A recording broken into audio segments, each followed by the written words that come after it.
Hello there. How's it going, everybody? Yes. Here we are with Cocktarn and the Bendu. Trandoshan talk. Trandoshan trash talk. Babbling Banthas. I came up with that one in the shower this morning. Do that next week. How's it going, everyone? Thanks for joining us on Star Wars Day Eve.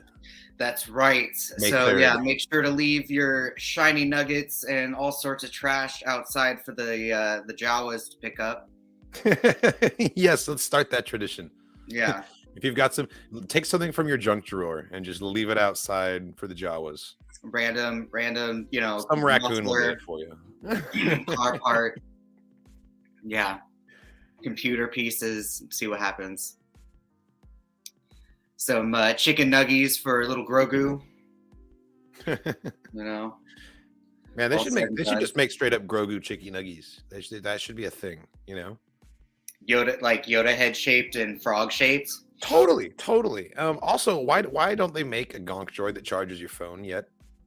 It's literally we were talking about that last week. Yeah, making 3D printed phone shells so that you can wrap your phone within the innards of a gonk. I'm going to talk about that literally forever for the rest of my life. Until it finally happens, I'm going to be like, where's my damn gonk charger? Gonk charger. Yeah. Yes. Hello again, everyone. Thank you all for joining us on May the Fourth be with you. This new podcast episode. Hello there. Hello. Yes. Nice. This week is a super important week. Nerd wise, Marvel wise, and then end of the month. A lot of crossover, right? This week. Yeah. So in 2 days, literally 2 days, we get, Doctor Strange Multiverse of Madness. It's just blow my fucking mind, man. It's been literal years that we've been waiting for this movie to come out ever since the first one came out, and really just opens that universe to the idea of just complete on-screen sorcery. It was the thing that finally got me into the MCU. And the cast though is just so solid. Fucking have it. Mads Mikkelsen is the villain. Caecilius. Oh, he was great. He was great. You think we'll see him again? I know he Caecilius. No. I know he died, but what if we get some sort of that doesn't really seem to stop anyone anymore? What if we got a variant of him or a multiverse version where he didn't die? Technically, he didn't die. He got turned into the one of the soulless ones and got absorbed and sucked into Dormammu's dark dimension. So technically, Caecilius isn't dead. So we could see him again. Transformed into a servant of Dormammu. Man, Dormammu's dark dimension. That's a band name right there. Or just Dark Dimension, honestly. It would just be Dormammu and the Dark Dimension. The Dark Dimension would be the complete name of the bands, and then your front man would be Mumu. Mumu. Yeah, that's my name for him. Anytime, 50% of the time, if I'm playing him in Marvel Crisis Protocol, I'm like, all right, Mumu is gonna shift forward. He's gonna spend 3 power to teleport, and then he's next gonna shoot, Captain America with some shadow bolts. Dormammu brings me wins. So it's so OP, man. I'm totally a servant of the Dark Lord when it comes to the board game. But yeah, dude. So tonight at midnight / tomorrow, the final season or episode of season 1 of Moon Knight, of which rumor is season 2 has already been supposedly confirmed. But I guess tonight, once we see the end of the episode and wait to see, the little sub-credit line of Moon Knight will return season 2 sort of thing. I think it's very ironic to me that one of the first things we're going to do on Star Wars Day is look at the freaking Moon Knight episode. You know what? It's Oscar Isaac, okay? He's been an X-Man. He's been a Star Wars pilot. He's been fucking a mutant. And now he's a superhero possessed by an Egyptian god. So, yeah. Where is this footage of... So the other thing that's coming out at midnight is the Disney Gallery, right? The for Book of Boba Fett. I've seen some sneak pictures of Mark Hamill in like the Luke costume standing next to Ahsoka, and then having his body double standing next to him. Is there like a teaser or a promo? Where's that footage coming from? I just saw it on Twitter. I saw it on Twitter too. I shared it on Twitter, but I assumed that like maybe we got because didn't we get a trailer for all the other Disney Gallery episodes? No, it was just most likely a lot of them were happening like as the end of each series was happening, the same way that they were doing it with Marvel, of like behind the scenes of Hawkeye, behind the scenes of WandaVision. This one feels like it's coming out late. Then, you know? Say again. This one feels like it's coming out late then. Because Book of Boba has come and gone. That's fair. That's fair. We're on the doorstep of Kenobi, and we're looking at the Book of Boba Fett gallery. Like, it feels like a little late in the game to be released. I'm glad they're releasing it. When did we get Mando? When did we get the Mando season 2 one? I feel like that was at least 1 or 2 months after Mando. I think you're right. Some time had passed. The Marvel ones seem to come out faster. They had to edit through all of the stock footage and like all of the blooper stuff. Right. And then they had to get the voiceovers in the interviews with Dave Filoni so that he was able to like, talk about whatever they were doing, or the Rodriguez interviews. Right. But yeah. There's a lot of hope for an actual Obi-Wan trailer. But at the same time, like with his series starting at the end of the end of this month now, like that's only 4 weeks. Which is beautiful. 4 weeks till Kenobi, man. Can't wait, dude. It's really sneaking up on us. Hold on. And I've been rewatching that little like the first teaser trailer with all the Grand Inquisitors again. And like I think the Black Lady is gonna be like the one Inquisitor that we follow through majority of the series. She's gonna be our like I don't know. She's going to be like a perspective character. I would love it if we could get someone actually stay dark side throughout their entire like villainy. It seems like if we spend too much time with someone, they're going to turn good. You know, Moff Gideon hasn't. I was saying Moff Gideon hasn't given a single inkling or single fuck. No, and he won't because he's a bastard. But we also haven't seen a single moment from his perspective. You know what I mean? Fair. That's like as soon as we start seeing things through their eyes, it's like okay, they're about to recruit this motherfucker to the light side. That's TIE Fighter Flyer. I see you. May the 4th be with you as well. Like with at the end of Bad Batch, how like Hunter and Wrecker like kept giving Crosshairs that chance, man. They kept giving Crosshairs that chance. He's that's the big difference. You know, I'm staying on this platform, and the Empire will pick me up. Okay, like, so here I've got the little. I found a YouTube short of that footage from the gallery.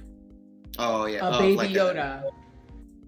So here is, Rosario, and there's Mark Hamill fully in the outfit back there. She looked amazing, man. Especially that clip right there, like that's totally Snips, man. That's totally Snips. But it's hilarious. It's super hilarious re-seeing this because she's in all of like the Netflix Marvel shows or whatnot. That's right. She was in Luke Cage and Daredevil so too, right? I'm watching her in Luke Cage right now and like seeing her in Daredevil, and it's like, I wonder if all the Star Wars people like saw her and doing the superhero shit, and they were like, look on her face right there. Let's have absolutely the look that would be on my face if I was on a set with Mark frickin' Hamill dressed as Luke Skywalker. Like, look at that face. That's so surreal. But this is hilarious. Look at little Grogu's feet. Look at those little flippers. Oh my God, they are flippers. They're like little paddle, little duck feet. They're totally little pedal flippers. Oh my God, that's pretty cute. Our Grogu has little toes. Ours has toenails. Little toes. Ours has feet. Yeah, he's got like toenails and everything, you know. But yes, say hello, Grogu. But this guy's got little flippers. That's hilarious. I guess that makes sense. That's how they're able to propel him forward. While they're like, because they puppeteer him walking along the ground, you know, that's easier to do with big flat feet, I think. Grand Admiral Thrawn, what you talk about? I see you, Lego Skywalker converted to Batista. Yes. Okay, so there's a data bank. So one of the characters you can play as in Lego Star Wars is Malakili, the Rancor trainer. You know, big ol' Big old beer gut man. You're saying Patissa was Muchi. Was that the name of in the little bio for that character in the game? It says that he cared for his Rancor, whose name was Patissa Muchi. So they combined these two Rancors and just like now it's one thing. It's called Patissa Muchi. And is it a male or a female? Is it a hermaphrodite Rancor? We don't fucking know. They just made it one character. Patissa is Huttese. It's a Huttese word for friend. So it could be just like my friend Muchi. You know, I don't that's remember what it what could mean. named the Rancor at the end of the day. I don't remember what its name was. But if it is Patissa Muchi. In the old canon, Malakili, the trainer, named the Rancor Patissa, which just means friend. And now that Omega met Muchi, and now they're combining it and saying that Patissa Muchi, it's one and the same creature. So unfortunately, Luke killed Muchi from Bad Batch. Kind of a bummer. God damn it, Luke. This is why we can't have nice Rancors. They're emotionally complex creatures. Not the Boba one. I got you. Okay. Not the Boba one. The Bad Batch one and the Return of the Jedi one are one and the same, according to the Lego game. Well, as far as I still care, that fan film of the Rancor trainer is still headcanon, in my opinion. So whatever. As far as I know, the events depicted in all the Lego games, it's all canon, but the way it comes about isn't canon. Yes. But all the stuff in like all of the biographical information and all the databank entries and stuff in the game isn't really joking, and it isn't really tongue in cheek. So I think that you can pretty much take it for its word. You know, all the silly jokes seem to be in the gameplay and the cutscenes, but the Lego, like, they pretty much give you the straight dope in terms of the lore, what things are called, who people were. They don't really mess with that. I see your heart. But yeah. Patissa confirmed. Well, I mean, yeah, no. It is what it is, but like I said, the I guess video is my personal headcanon. Of all the ways to solve that problem, they chose a very strange way to go about it. If you ask, they didn't even say it out loud. So like, no, they said Muchi a bunch. Patissa came from StarWars.com originally, and then it was referred to in a novelization, and then there's a Legends novel, and then eventually showed up on Wikipedia. But Muchi straight up showed up in the episode, was named, was referred to several times. Oh, we were talking about Rosario Dawson. Yeah. Sometimes they will, just change names in the new canon and be like, this is how it is now. Deal with it, you know? Nice, like Jurassic Park up in here. Rancors, just change genders at will. Dude, like frogs? Yeah, man. That's why they never go extinct. Or fucking, what is it, clownfish that'll change gender on themselves? Yeah, man. Clownfish can do that? I think so. That's what Nemo is, right? Well, why didn't Marlin just like have another kid? That was You should have just like switched genders and cranked out a new Nemo. That's the movie. Yeah, that's what all the what are they called? The people who study the water and fish. Marine biologists. Thank you. I was brain farting. Yeah, that's what all the marine biologists are saying. Rancors find a way. Exactly. Oh my God! Please let Jeff Goldblum be in Star Wars as like a Rancor. Dude, could you imagine? Rancor scientist. Oh my God! Now I want like a Jurassic Park themed, like animal biograph of all the creatures throughout Star Wars. Oh yeah, no, totally. Yeah, like some brilliant, some brilliant but short-sighted scientist has resurrected the Zillo Beast for theme park, and like inviting people to come down there. That would be great. And the spider creature from Felucia is there, and it's like, here, if you look to your left-hand side, you'll see the most dangerous Felucian spider creature. Notice its giant, spindly, spiky hands to which it stabs its prey and then eats it whole. It would be amazing. It would be amazing. They could have that movie of everything going wrong, and then Werner Herzog could come in and make a documentary about how it went wrong. Be like, man is only as short-sighted as his vision of bringing back the ferocious Zillo Beast, after nature deemed it not to be so, and then he reaped his reward in chaos and ruin. It'd be great. And then all of a sudden the Godzilla song starts playing, and then the giant water creature from the ghost just comes out and just starts kaiju wrecking everything. You're like, oh my God! Give me a full budget Star Wars kaiju movie. Like, dude, could you imagine? Like, if We came if close. movies, We came close with that Scorpionic Rancor fight in Book of Boba, but like, give me yes. bigger. Give me the Zillo Beast. Like, could you imagine, like, if movies existed in the Star Wars universe, like, that's their version of Godzilla movies? They're like, oh That would man, be great. oh man, dude, did you check out that movie about that Naboo bullshit, dude? Did you see that Naboo monster movie, bro? Sando Oh, Aquamonster Volume 3. No, They man, got to. it's all We know about that they have. Storm on Camino, man. Did We you know see they that have Perfect entertainment. Storm? In the very first book of the High Republic starts off with a freighter captain like telling one of the teenage passengers off for like looking up a bunch of pay-per-view like porno hollows using the ship's computer, and he's all like, "Don't tell my parents, okay? Like, I'm sorry." Like, and then they all get hit by the great hyperspace disaster and everybody dies. Spoiler alert. But like the very first scene of the book is this kid getting in trouble for looking at like a porn movie. So they totally have like all kinds of entertainment in Star Wars. We just don't ever get to like sit down alongside a character and watch one, because why would we spend time doing that? You know, when we're but like on Star Wars Resistance, Tora Doza totally plays a bunch of video games in her room. Oh, yeah, I mean, And she's got like an Atari, like a joystick thing. She's got a VR headset, like. That totally makes sense. Star Wars 'cause I'm sure they Recreation. have, I want to know more flight about it. simulators and like, you know, fighting simulators. So like, Sure. We always see it in like a training context, but people can just like people can have toys and like they have games data pads. and- right. You got your iPad right there. Yeah, exactly. Right. Exactly.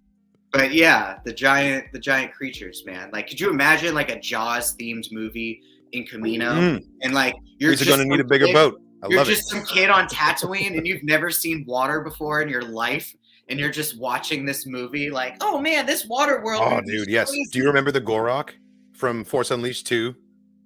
The big ass thing that you fight in the arena, and you got to like count each of its hands as its own boss fight, like because it's so big. Yeah, I remember that shit. And you have I to, still like, think the Zillo Beast would kill it. Fall in the hole. Yeah, exactly. Because doesn't the Zillo Beast have like just like a naturally emitting toxic radiation? Couldn't it just like give the Gorok a bear hug, and the bear hug would just like the Gorok would just succumb? Because the Zillo Beast is just straight up like toxic. Radioactive, is it? It just lives in the planet core. The planet core. I thought it was radioactive. No. It just has the super hard scales, and they used radiation to kill it. That's what it was. Yeah, because they dropped the nasty like Vespine gas stuff. Because it's so fucking huge and just eats underwater. It just eats giant goober fish. Giant goober fish. Oh no.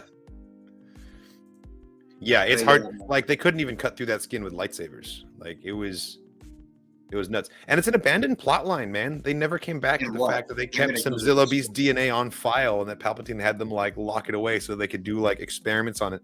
Remember? Zillo Beast. It ended with the Zillo Beast itself died, but Palpatine was like, "Bring it to my secret cloning lab," or whatever, you know? Like he didn't quite say that, but that was very much the implication, was that something else to do with the Zillo Beast was gonna happen, and then it never did. This weird tentacle creature thing. Yeah, man. Well, this thing is pretty damn large. But why is it a weird like tentacle creature? It was large enough to go King Kong on Coruscant. Like it made those Coruscant buildings look like regular. I guess it's not. It's not. It's like it's like spindly lizard looking thing. Well, yeah. It was on Toydaria, the Watto's home planet. Oh, weird. Of course, Watto's planet has weird shit. Yeah, dude.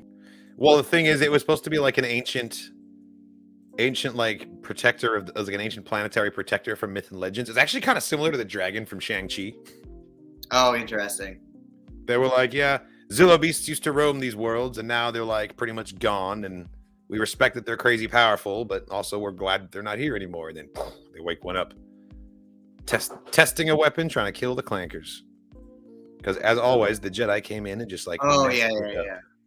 Here, I found a good clip of some Zillo action here. What a frick. Yeah, because like he's freaking massive. He's like, that's right. And Palpatine had all of these secret plans going on. He was manipulating everybody. And I call it the Zillo Beast. Like he's so big. I spelled it like a real estate property. Interesting. Oh, they're just like. Yeah, they try to use the gas, and the thing is, the Zillo Beast was hyper intelligent, whereas the Gorak was just like pure a big beast. monster. That's true. It was just a giant fucking Rancor. Like, I'm pretty sure they imply in this episode that the Zillo Beast straight up like looked Palpatine in the eye and was like, "You're a Sith Lord, aren't you?" Like, Or at totally least, figured, like, you're fucking with me, huh? it figured him out like straight away in ways that like the Jedi Order were unable to do. Like, he just sort of like had like this base read on Palpatine and it was like, okay, I know that you're no good. You know, That did look like a discount Rakat, and that's hilarious. I've always wondered if that was somehow deliberate, getting the Rakatan to look like It's so this. funny. I'm It's like, very yeah, similar, very similar. You know that doing Filoni's a KOTOR, huge yeah. KOTOR fan, but like, look at that thing. It's so weird. It's like There's the an Cloverfield- ATTE it's for like the scale right there. Cloverfield monster. It's massive. It is very large. Yeah, he did. He knew exactly what Palps was all about.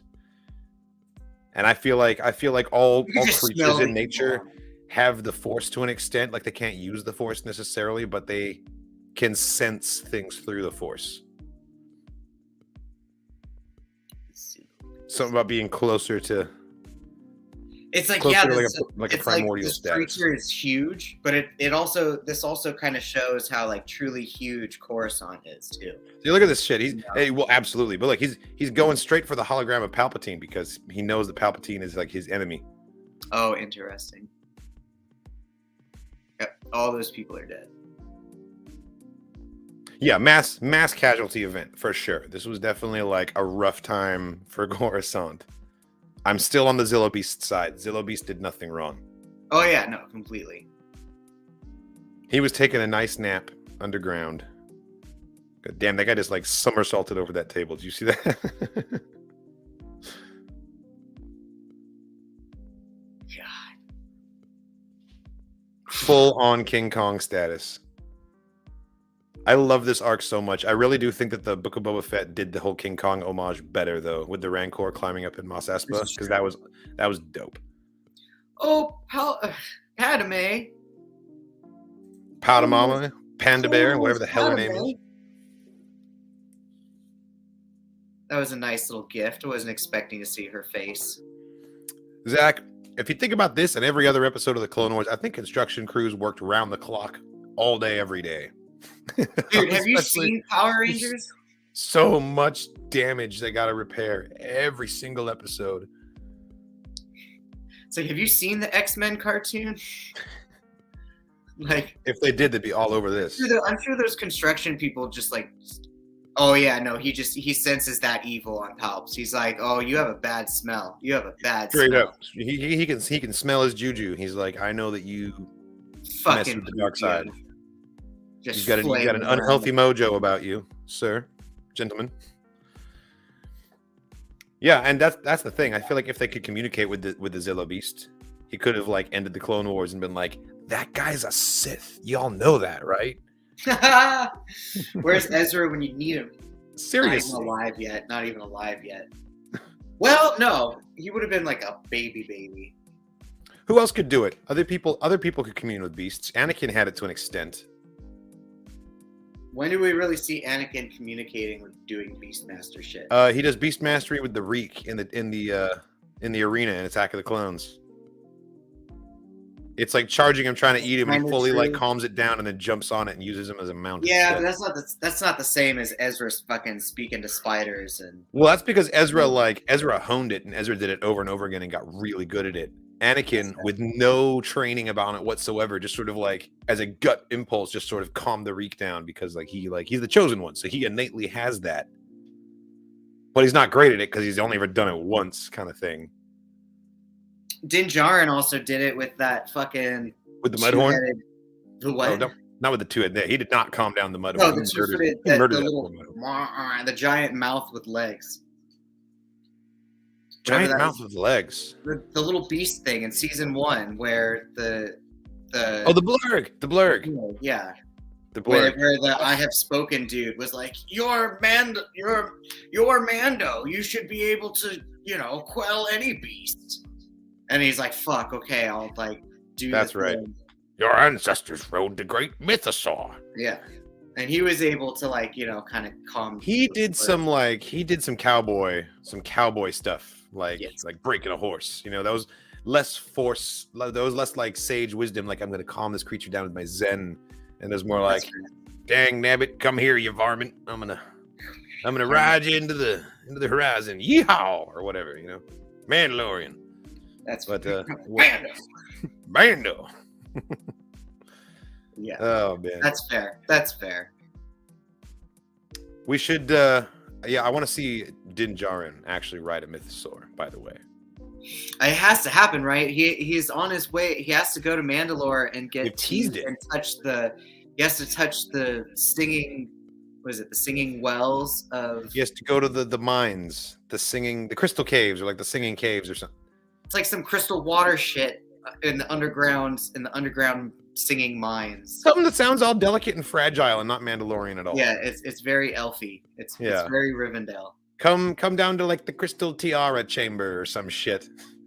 He has to touch all of our tough men. Touch the singing wells of the abandoned mines of Mandalore. And they call it a mine. A mine. Now Mando's gonna be down there. Malt beer. Right blurg off the bone. Well, I don't want to eat a blurg. I don't want to eat a blurg actually. It looks gross. It'd be too tough. Wait, yeah. I was starving like chewy in a kind of leather boot sort of a way. Yeah. I'd eat a blurg before I ate like a dewback though. Actually, dewback. I heard dewbacks, like people eat dewback steak all the time, so it's probably pretty good.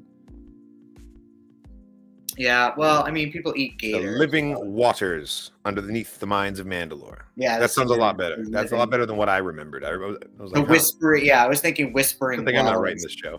Or like the crystal, according to the creed, living waters. Yeah, I was thinking like the crystal wells or the singing waters. I don't know why I had like glass and crystal in my head living too. Waters. That's the same. We were. That would be sick. That would be sick as a reference to Rebels. Sabine's weapon that she built that only targeted Beskar and like burned everyone out from the inside. Dude, that was. Yeah, and the fact that we kind of got to see it when they turned it on and like destroyed all of. She reversed the polarity and it took out all the the stormtroopers instead. Oh yeah, I guess yeah. But there's no reason they couldn't just switch it back again. Pieces fall with like no bodies in it, and it was. We saw it used both directions. First they used it on the Mandos, and then and Bo-Katan's like, you named this after my sister, like the famous pacifist. Oh man, steaks. Oh man, I'd feel bad. I'd feel bad eating bantha steaks. Yeah, I don't want a bantha steak. That's like eating lamb. I was gonna say it's like eating elephant. Yeah, well, yeah, you don't do that shit either. Yeah. Don't eat an elephant, man. Don't eat anything that can solve a Rubik's Cube. That's fucked up. But banthas, yeah, that's a family pet almost. She believes she destroyed all trace, but if anyone's gonna be like Uno reverse card, I like reverse engineered the schematics, it would be Moff Gideon, you know? He'd get either that or like remember what we saw in Rogue One, how like, that beach planet, their big ass Imperial library that has schematics for everything. Ooh, so, I'm glad you brought that up. Yeah, sure the Scarif library. What? When Jyn Erso's scrolling through that looking for the Death Star plans, she reads off all those code names like Cluster Prism, Pax Aurora. One of them was Black Saber, right? Totally the dark saber. My theory is that means that the siege of Mandalore has already occurred by that time, right? Oh, by Rogue One. Yeah. Siege of Mandalore has already occurred by the time of Rogue One. Yeah. And the Black Saber is the project helmed by Gideon, trying to figure out what this dark saber is that they just got as a spoil of war from the Siege of Mandalore. That's kind of what my theory is that like. Wouldn't it be pretty easy to like deduce that it's a lightsaber though? I mean, it would be if you have access to like Jedi knowledge, but wasn't that all restricted and forbidden? You know. By Rogue One? I mean, Rogue One. Well, ooh. Rogue One, like right before 4. Like we're talking 19 years after the prequels by then. 19 years, okay. Yeah. 19. Well, yeah, okay. Yeah, I guess if you just destroy all Jedi records, then 19 years could be enough. And May also, the Fourth be with you.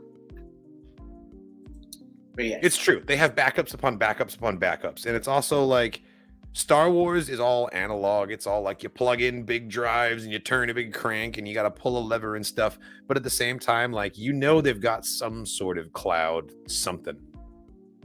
They've got some sort of like encrypted signals that they can send off to like little satellites that have nothing but data storage in them, and they're all cloaked out in space. Like, and it wouldn't be for the trade, or they wouldn't have that technology if it wasn't for the Trade Federation and their big ass droid control ships. That's a really good point, Devil Dog, and I didn't even think about that. They created Wi-Fi. They talk about when they first talk about Gideon, they talk about how he was records listed him as executed. That like they thought he was dead. He was totally off the grid. When was this? When we first encounter Gideon in Mandalorian. Oh, everyone thought. Yeah, I think it's Cara Dune who says it. Who's like, New Republic records say that he was executed, and it's like, nope, he's right here. I lived, bitch. That was Gideon to the New Republic. I faked my death. So I found out. Living decoy. Changing the subject slightly, I found out that at Star Wars Celebration, the Tattoo Pavilion is going to be there again. They were there last time. I wonder if they're going to have a flash sheet of like all the little things. Like if it's. I'm sure they will. I'm sure they'll have some flash. Like it's no like big ideas or fresh ideas. Like I'm sure. Don't go in there trying to get a sleeve. Yeah, no. Yeah. I just want some flash anyway. It is on my bucket list to get like a little Friday the 13th tattoo though. You should get 13 in Orabesh. That way it's both. That would be cool. Oh yeah, I wanted like the one that's half a skull, but it's like a skull candle holder, and then instead of the candle flame, it says 13. I dig it. I can picture that. That one little, cool. Yeah, just a little flash, a little skull candle holder. Right there, yeah. That would be dope. That would be cool. Well, what kind of Star Wars flash art tattoo? Oh, you want the little gonk, right? I want a little gonk. That's kind of what I've decided I want to get, is a little gonk. Fuck yes. Or just like script across my chest that says Sebulba always wins. Sebulba always wins. Watto was right. Sebulba always wins, and on the back say Qui-Gon cheated. Qui-Gon cheated. Damn. But yeah, no, I was thinking about it. If I did get a little like flash tattoo thing, it would have to go like in the back of my shoulder. Just I got some space in that same spot. I could do the same. I was thinking back of the calf, getting something on the back of my calf, just because that's really where my blank spots are. My arms and my back are pretty much spoken for, but I don't know how big I can get it. I don't know what it's going to be. I don't know if I want to get color in black and white. I think it'll probably be like a silver dollar size, or like something. Word. Like, well, I could sneak that in anywhere. I could put that on the back of my shoulder even. Exactly. Yeah. Because if it's from a little flash sheet, like it's something that they want to be able to do super quick, Totally. But yeah, I was trying to figure out like if I would want the black sun symbol, but then I kept looking at it and I was like, no, I don't want someone to look at it and misread it as like a Godsmack sun. Hey Bendu, when'd you get that Godsmack tattoo? Where'd you get that? Exactly. Dude, I don't want to deal with that ever in my life. Oh man, if you come into Bendu at Celebration, please compliment him on his Gobsmack tattoo. Oh my god! Could you imagine? Oh god. I wish I could tell you that, but I do not have. I'm pretty linked up. I got quite a lot of tattoos. I don't have a single Star Wars tattoo, not a single one. Yeah, that just never happened. And I figured, what better time to get my first Star Wars tattoo than at my first time at Star Wars Celebration? So definitely gonna book some time, maybe on the Sunday, maybe on the Friday. We'll see. So droid herder, when you say Jedi Knight symbol, do you mean like the really cool like trifecta one, or the one that literally looks like the Rebel Alliance symbol? It's like I feel like everyone. Let me find an image of it. Let me find an image of it. Not do that. I'm not gonna get the Rebel Alliance. Everyone has the fucking Rebel Alliance. But if I got the old Jedi Empire one that like kind of looks like like the. He's talking about the Jedi Outcast logo. which is actually one of the coolest That's fair. designs. Yeah. It kind of looks Star like Wars a has ever done. lightsaber, but it's made out of rectangles. I dig it. No, it's not rectangles. Here, let me pull it up. Trapezoids. You know what I mean? It's like the skinny bars that make a lightsaber shape. Yes. Yeah. How do I make this full screen? No, I don't know how to use an iPad. What the fuck? Add to photos. Whatever. It's in my photos now. New Republic. Yeah. The New Republic symbol. Oh, the New Republic logo is dope. I'm thinking of the actual one from Jedi Outcast from the Kyle-Katarn game. There we go. Right, Wanda. I'm talking about this one, Bendu. Yeah, that'd be cool. Is that the one you mean, the Jedi Knight one, Droid Herder? Because I love that logo. I've always loved that logo. One of the coolest ads for that game before it came out was Kyle Katarn walking along, just like carving that into the wall with his saber, like it's graffiti. It was dope. Yeah, what's cool about tattoos, again, like to anyone who has a needle phobia, like it's not an injection. Like it doesn't even look like a needle. It literally looks like a metal paintbrush, and it's just a repeated like, and it feels like a constant cat scratch. But it's not. It's not. What's going on is like two different rows of needles are hitting your skin, like 1, 2, 1, 2, 1, 2, like that, just like really fast. And instead of like an injection, it's like a stroking motion, like he said with a brush. It's ironic. I know most of my friends are tatted up, and they all hate needles. Yeah, they're all like, oh, I had to get my blood drawn, I had to get a vaccination. Like, oh, I hate needles. Bro, I've tried donating like blood 3 times, and 2 out of the 3 times the people fuck up. Like they can't find the vein. Through, man. Yeah. Well, man, when you get your ditches done, like that's the worst. The second time, I have red in the ditch, so they can never find the vein. And on this side, like it just goes in enough that it. I always ask them to go for the hands or like the forearm or something. Yeah, no, I always tell people like, nope, just leave this one alone. Everybody fucks up there. Don't do it. Make it easy on them. Yep. Yeah, make it easy on me. I need to finish. This is all my blank space. The sleeve is all planned out, but it's not finished yet. This is all black. It's all outer space, so it's just going to be like a thick amount of ink. So I'm just procrastinating because it's going to hurt real bad. Underneath the arm is like the most painful spot for me, anyway. Yeah, it's an intimidating area. When I got Black Manta done, it's intimidating. I got Black Manta from Aquaman right there. Just putting it the right way around. Oh, there you go. Yeah. So you did it already. How did it feel? Yeah, that was. I remember when you got that done. Yeah, he hurt a lot, man. He hurt a lot. And then, of course, Aquaman on the other side. I don't know if anyone's seen that before. Dude, it's so classic. That was my first tattoo. Arthur. Yeah, man. Yeah, my tattoo artist is super tatted up, and when he got his first piercing, he passed out immediately. That's so funny.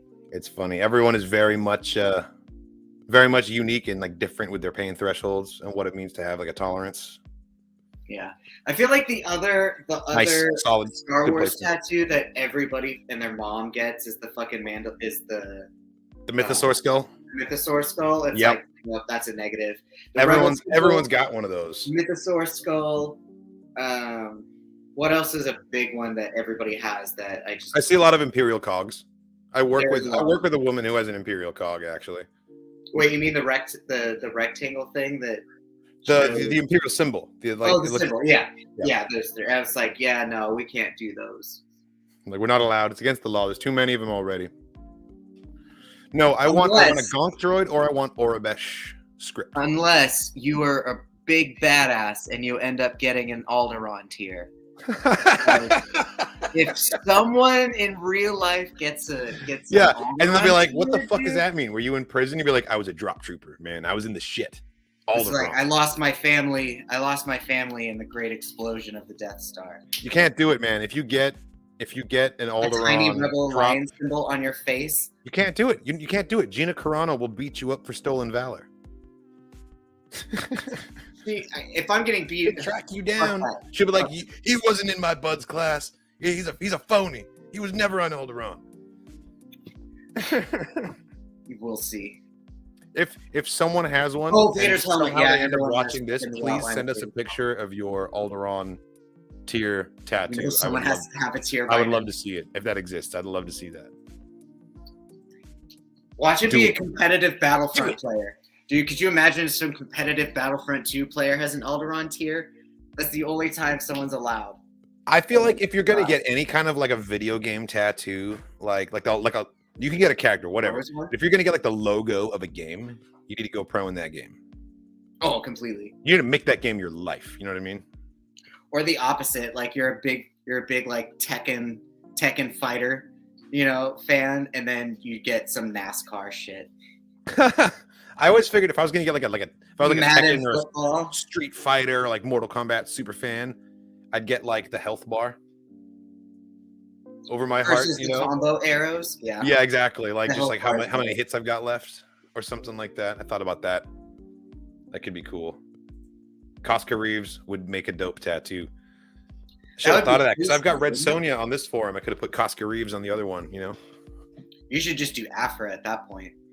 Oh, Yeah. but I think a lot of people probably have Afra tattoos. Ooh man, a Dr. Afra tattoo with like black K trip and like BT1 in there. Oh man, that would be sick. And I'm pretty sure Alyssa Wong is going to be at Celebration, so she could sign it for me.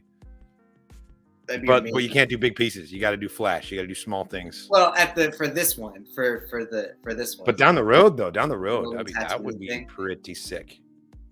The Orabesh 13, I haven't looked at Orabesh numbers, but like that could be a good idea. Like you could totally, you know, like Orabesh your area code or some shit. You know that like that fucking like gangster ass hairstyle where you can like buzz cursive into the back of your head, like initials and symbols and like words and stuff. I should buzz the Orabesh credit symbol into the back of my head. That'd be great. Mother Townsend. Wait a minute. Mother Townsend, she was in charge of all the Dathomiri witches. Yes, right? Mother Townsend's the Night Mother. Oh shit. Okay. Where are you seeing Mother Townsend? Who's talking Mother Townsend in here? Yeah. Black Kafka. I have a Mother Townsend on my upper arm. Oh, that's pretty dope. fucking cool. If you just got a whole sleeve of Dathomiri witches and magic. That sounds pretty badass, actually. Greens, whites, and reds. That'd be pretty solid. That'd be really cool. That would look really cool. I'm surprised that I haven't seen any Jedi Fallen Order sleeves yet. Because there's some awesome visuals in that game, you know? A Zepho sleeve. That would be dope. Because there's so much ancient Zepho, like hieroglyphics and murals and cave paintings and tomb frescoes. Like, what if someone made some art out of that? You know? And it's like, if Eno Cordova was a punk, these are the tattoos he would have. He just decks himself out with like some Zepho ink. Dude, or like some Trandoshans with like Yakuza tattoos, dude. Oh, give me a tattooed Trandoshan. Oh my god. I feel like Trandoshans would have like the Russian mafia tattoos. Like, did you ever see Eastern Promises with Vigo? And he's all like tatted head to foot and it like tells the story of like him being in this Russian gang. That's what yeah. I've seen pictures of it. I didn't see the movie, but that was a pretty good movie. Of it. That's a pretty good movie. I definitely watch like everything that Viggo Mortensen is in because he's amazing. Even Hidalgo had its moments. Orabesh numbers aren't John Wick style tattoos. Oh, good to know. Good to know, Droid Herder. Okay. I'll Google it later what the numbers end up looking like. I don't give a fuck. It's true. The numbers are less cool, but they still do look cool. They still do look cool and unique. Cannot fuck with Dathomir, man. It's so heavy metal. It's so heavy metal. Cad Bane tattoo? What would you do with a Cad Bane tattoo? Just like a silhouette of his head? I was gonna say straight up, just like Abe Lincoln style. You just need the brim, the hat, and then like the eye silhouettes of the eye, and like color in the face part blue. You know, like don't even detail it. Just like blue ink, brown ink, red ink. You know, you're good. Or his simple. His pistols crossed or some shit. Yeah, just his face with the pistols crossed underneath it. That'd be sick. That would be cool. Show me some dragon skull with the century flower going out of it, or like a desert rose or something, and then Crate Dragon pearl coming out like in the middle of the flower or something like that. You got to have the pearl in there somewhere. Yeah, that would have to be like some Tatooine gangster. There are a lot of Boba tattoos out there. Yes, in various forms. His helmet silhouette, the Mythosaur skull, his family crest with like the leaf, just the helmet visor, just like the T shape. Yeah. I've seen like that cheat the goofy stuff where it's like your skin is ripped and there's like boba underneath it. You know, like that was a very popular style to do in like the 90s. Oh yeah, I remember that shit. Yeah. I remember. Yes, that. specifically the one from Book of Boba. That would be dope. Yeah, it was cool because it had like the front pointy nose and then like the crest spikes, so it did look like dragon, but you knew exactly what the fuck it was. That's the look. You can't, if you're gonna show the eyes, you got to do them hella detailed. But if you just have the brim down, yeah, Chad Merle, I think that's his a good bottom idea. Chin. Oh, dude, if it's just the hat. Well, because that's like the Clint Eastwood shot too. You know, he's always like, you feeling lucky, punk. You just see the jaw and like the. Yeah, no. And his sharp teeth. Oh God, if it's just brim, sharp, smile, and blue. If you pay for it, I'll get it, man. I'll do it. Dude. Yes. Katarn, make it happen, people. Katarn needs a Gungan tattoo. Make it happen, comments. Make it happen. You need to I think that like a traditional Sailor Jerry pinup style positioning of the female Tusken from Book of Boba would be dope. Oh my God, you need a Jar Jar sitting on a lily pad tattoo though, like in a Japanese code style. Looking all sexy on the lily pad. Oh my God, that's what needs to happen. You need a Japanese toad style Gungan. Oh my God, yes. That would be dope. That would actually be really fucking dope. Shoulder. Oh my God. That wouldn't be some flash though. That would be like my whole leg. Yeah, it would have to be a session. You would like have to pay someone specifically for this idea. Of course, this isn't a Star Wars Celebration idea. This is just having a Gungan Star Wars tattoo idea. Traditional. Oh, that's hilarious. Yeah, Drew, traditional Japanese toad, bro. That'd be amazing. Yeah, traditional Japanese style. Helmet? What about like a Japanese style koi fish with just a Gungan head? Just turns into just this severed Gungan head with big ass flappy ears. Not severed, so no, that's a hate tattoo. So you can't have a hateful tattoo. They'll never let you into Galaxy's Edge. Or it would be like a Roman bust of Jar Jar, just like. I would get a Napoleonic like Jar Jar on the horse, pointing the saber with his cape whipping in the wind, but he's riding a Kadu instead of a horse. You know, he's holding a booma. like the lacrosse sticks that they throw their boomas from. Fantastic. No, honestly, like one of my good friends has a really cool chest piece of like an old school like a clipper ship and a big squid is coming out of the water and like wrecking it. Basically, it's like a kraken attacking a boat. Oh yeah. I would recreate, and it's a very classical image. Like that's been depicted in a lot of different paintings. The positioning of the octopus, and I would try and recreate that, but with the bongo and like the OPC killer. And then in text, you could write, "We's gonna need a bigger boat." Oh, I see. Yeah. Yeah, no, that would be good. In its mouth. Yeah, that's fair. Flash-wise, though, yeah, it would have to be. I don't know. It would have to the image would have to call to me. Grimace? He fucking works here. Yeah, no. You would need. You would need something to be like, yeah, you need to be inspired. Good job, Woodsy. You broke him. You broke Bendu. Oh, God. Yeah. Even if you pay for it, I'm not getting that tattoo. All right. The other one is on the table, but this one, no, I'm not gonna. Grimace. Grimace hasn't earned it. All right. Is he a fucking chicken nugget? Is he just a purple chicken nugget? Is that what he's supposed to be? Someone fucking tell me. I don't want to Google. He's a gumdrop. He's like a big old. I don't want that. I don't know actually. Search history. Yeah. Who would win? Battle of the Mandalorians, Sabine Wren or Din Djarin? Yes, that we talked about that last week already. Yes, and the answer is that all Mandalorians lose unless they work together. So there is no better than here. Unless they set it aside, all Mandalorians will lose that fight. Yeah, because like it would have to be a thing where neither one of them could use the Darksaber. Both of them would have to be in their prime, and like because you couldn't have just adult Din Djarin and teenager rebel Sabine Wren and just have them go at it. You know, Din Djarin steals Sabine's milkshake. Confirmed. I think you misspelled Grogu. If there's anyone who's stealing food or stealing shit. Grogu is a moldy chicken nugget. All right, I said it. You mean Grimace? Grimace is a moldy chicken nugget? No, Grogu. He's Grogu's that when chicken nuggets go bad, they turn Grogu colored. First of all, they still taste the same for like a few weeks after they change green, but then you should probably throw them out. Species with short arms and legs. Yeah, that's fair. I'm pretty sure he's related to Geode. They're like a similar species, and it just doesn't have a consistent physical characteristic. Like they all look Or different. Patrick Star.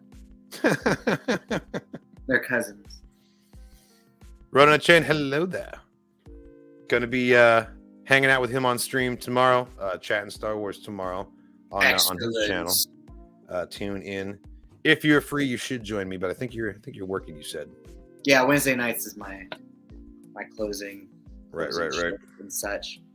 Man, now I'm thinking about tattoos. Nice. Trying to think of little tattoos again. I don't know. It would have to be some sort of logo or like little symbol or something. Because the black,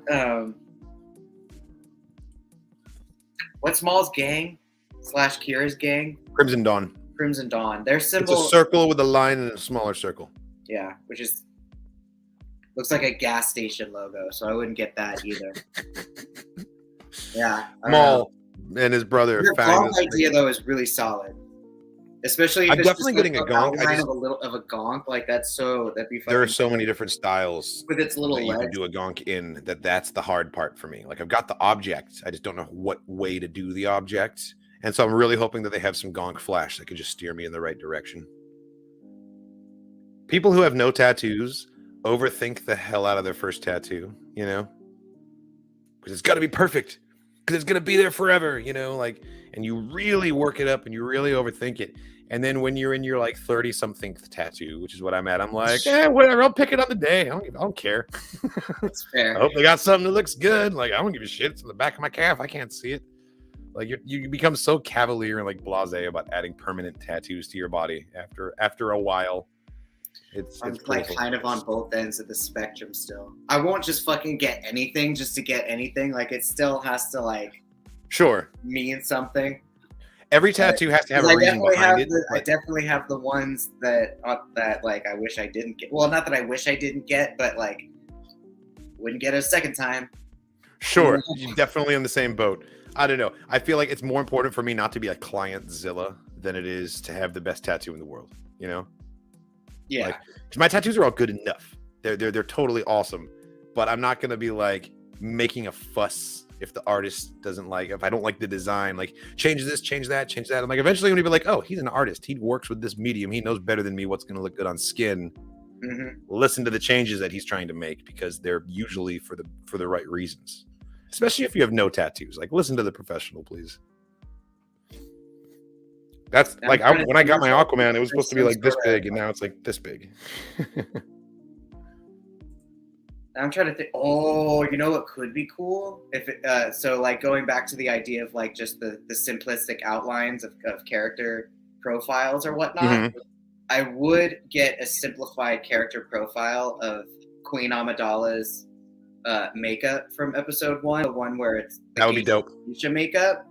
That could be cool. That would be just dope. Like the little red lip bar, the cheek circle. She had two geisha outfits. She had the main, like the famous one, the red one, and then she had the one from the end with the whole Viceroy, your occupation here has ended, with like the fanned out hair and like the. Oh, I thought you were gonna say the black one that she wore in Palpatine's office on Coruscant. No. The one she wore when she returned to Naboo.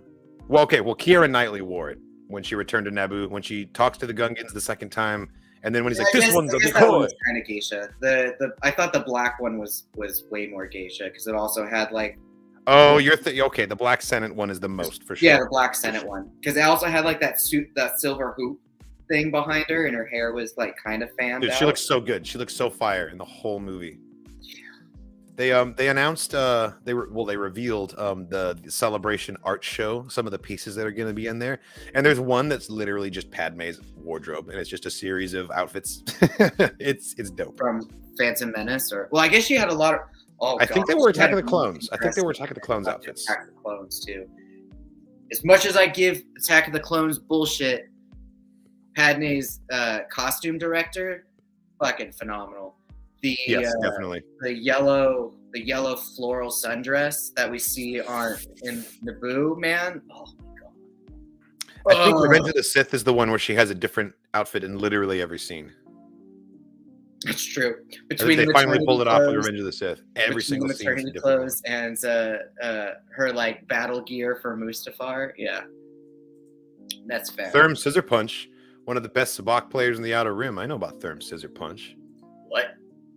He chews on his nails when he's nervous. Scissor Punch? He must be related to Taserface. Taserface. Poe Dameron, the canon Poe Dameron comics. There's a plot where Leia is she has to sneak into an old Neimoidian collector's place to like steal some stuff for the rebellion. And the way that she gets entry is saying that she has a priceless collection that she's here to sell. And it's a collection of Naboo outfits, and it's her mom's outfit collection. So in canon, Leia ends up in possession of her mom's like massive, it's like wardrobes on wardrobes on wardrobes. And they end up losing it. They lose it in that arc. But it shows for the better part of 30 years, like 20 years, she did have those dresses and was able to like be close to her mom in that way. So I could imagine, dude. I mean, we only saw the end of that. We saw her lose them all, but like at least she had them, you know. Like fucking, I mean, like we do that here on Earth. Like Hard Rock Cafe collects all those, you know, like musician clothes, memorabilia and shit. Or like the fucking the Mopop in Seattle, even. Totally. No, it's absolutely that. Like, Soundgarden costumes and like Nirvana. Amidala is like a historical figure. Even if you're not related to her, she still has significance as like one of the central people that kicked off the Clone Wars. You know, a galactic icon. A galactic icon. In many ways, she's the Archduke Franz Ferdinand of the Clone Wars. You know, she's the political figure that got abducted, and then like that's kind of where it all spun out from. You know, she's the Princess Diana of the prequels. Oh. I can't wait, dude. I super cannot wait. It's gonna be amazing. Well, it's series or season. We don't know yet. We don't know yet. We don't know. We don't know yet. There's also a rumor that it's supposedly 3 hours long, which I think is going to be complete absolute bullshit. He is a Nephrin. Yeah, Therm Scissor Punch is a Nephrin. You can look that up. I might be wrong. Wikipedia that shit. Wikipedia it for me and let me know. But yeah, or a hood tattoo, or just the Camtono itself and the word libations. You know, if they have some sort of creepy, cool Dathomiri tattoo, I'll probably go for that. Dude, yeah, that would be sick. Some sort of little, like Night Sister tribal symbol. I don't know. There are spell circles, like spell sigils that exist in like Dathomir magic. Like I'm sure you could find an image of one of those like runes or sigils that Talzin like put on Savage to make him like more of a like. Yeah, people be like, hey, what's that tattoo mean? You can be like, oh, I used to just be an Iridonian Zabrak, but now I'm a fucking Night Brother. Because I got the mark, I got the rune, you know? Like, that could be cool. I have never seen, like, I bet you there's concept art from the Clone Wars of the spell designs, because that's always something that gets designed, you know? I've also thought that a Doctor Strange spell circle on the outside of your elbow would be dope. Yeah. I was thinking about that for not that side. Yeah, this side. That'd be cool. For the chest of having a spell circle, or like the other. Well, careful, Bendu nipple reveal. You're gonna get me demonetized. Or the other side of the shoulder. I know where my nips are. They're fine. Well, the rest of the world doesn't need to see. I like how I'm blocking them on my screen. Like that's gonna stop the audience from seeing them somehow. Send a Dathomir audiobook. That is negative. But Katarina's reactions to other fan-made, amazing Darth Maul fan films. Actually, there's one reaction of the beach Darth Maul fight scene that Katarina and I did together. But yes, the Darth Apprentice, Maul, Apprentice movie, which was fucking phenomenal. Yeah, that one was amazing. Darth Maul Apprentice, I strongly suggest it because it's like young Maul when he's like still in his semi-training with Palpatine, but it's fucking good. You think he's gonna be like nice and let this one Padawan chick go, and he's like, "Nah, I gotta kill everyone." It's the moment that he's like doubles down. You can see it on his face. He's like, "Yeah." He's like, "I could have done that, I can't. but I won't." Yeah. Marvel Comics came out with the new canon Darth Maul #1, and it was like supposed to be the story of Darth Maul before he reveals himself to the Jedi. Like Palpatine's like, you've got to lay low. The Jedi can't know we exist yet. Oh yeah, I know. It's a and he's going around the galaxy. He's trying to hone his skills, but hone his skills in a low profile way so he never gets on the Jedi radar. And he like totally goes off the reservation. Is like, you know what? Fuck it. I'm gonna kidnap this Padawan.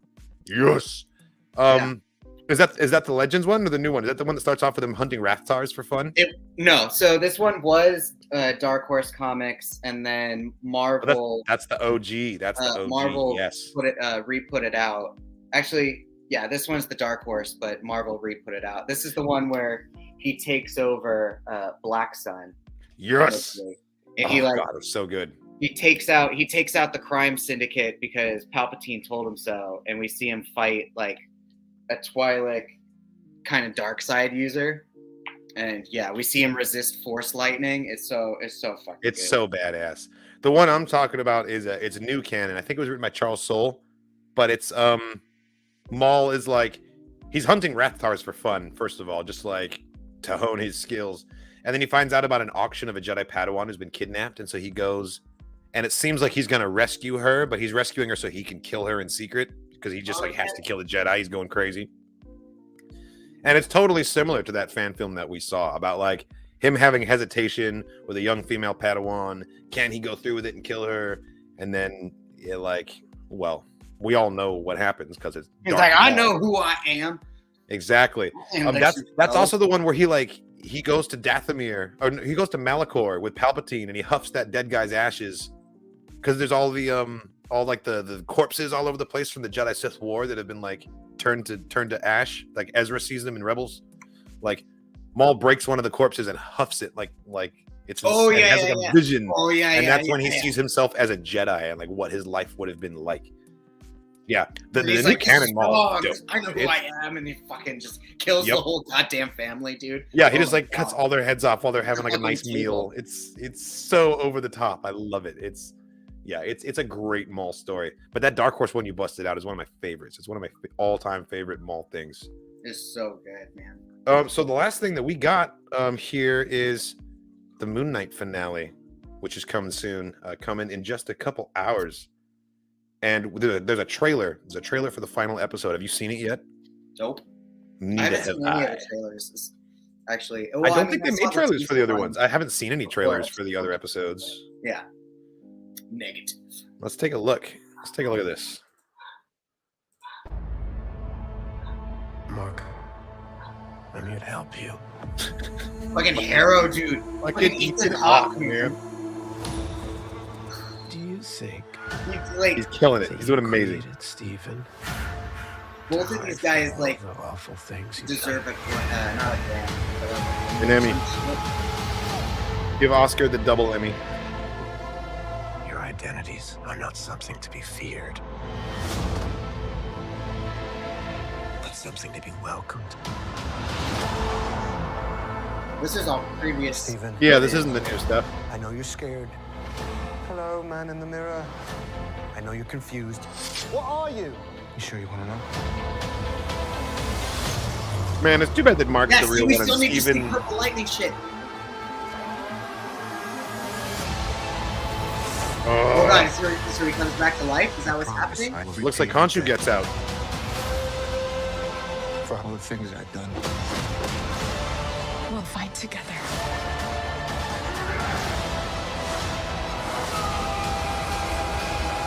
Is Khonshu actually fighting? I have to finish this.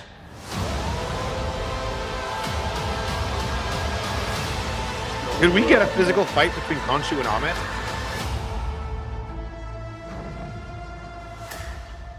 Bro, I got goosebumps. Bro, this fight is about to be amazing. I fucking hope not, man. I hope it's long. I hope it's longer than that, and I hope we'll watch the episode. Be 20 minutes. It's like, see you never again. Yeah. Ooh, it could be Jake, the cab driver, the third personality. Doing what though? Fighting that you thought was Khonshu. Maybe it was Jake, and that's like his Moon Knight outfit. We saw Khonshu do that like he took up his staff and like did that quick face forward thing. The Oscar winner, Isaac. Hello there. Thank you for joining us. Yeah, Moon Knight is insane, and so far it has stood so much on its own. I really want to know if it's gonna tie into the bigger MCU in the final episode, Right? It really hasn't seemed like the rest of the other shows do. They haven't even talked about or mentioned any other sort of superhero at all. Like, this is all completely just in London and like just in Egypt. And Egypt, yeah. It's because of the nature of the show and the fact that it's also like psychological. They could always pull that shitty card and be like, it was just a dream, and like none of it happened, and that Steven is the real him and there is no Mark, and it's like they flip it all on its head. Because I'm pretty upset with the idea that Steven doesn't exist and that Mark is the real him, because Mark sucks and Steven is so much more likable. But it would make sense that that's why he is so nice, is so that he can escape into that and not think about the problems. Like if he'd seen any of the harsh reality of his own childhood, he wouldn't be Steven. He'd be more like Mark. That's the whole point. But it's like, man, he doesn't deserve it. He didn't deserve none of it.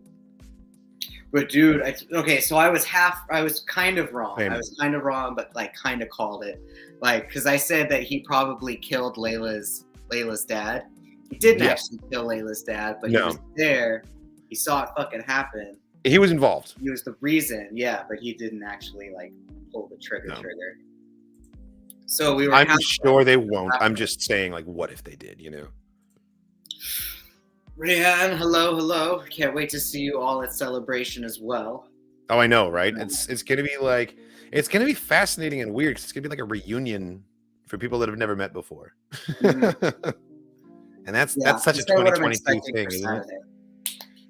Friday, yeah, dude. Friday is gonna be fucking exciting because we're just gonna be walking around experiencing everything for the first time, and in cosplay.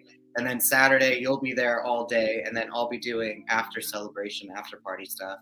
Because Celebration is like what, from 9 a.m. till about 7 or 8.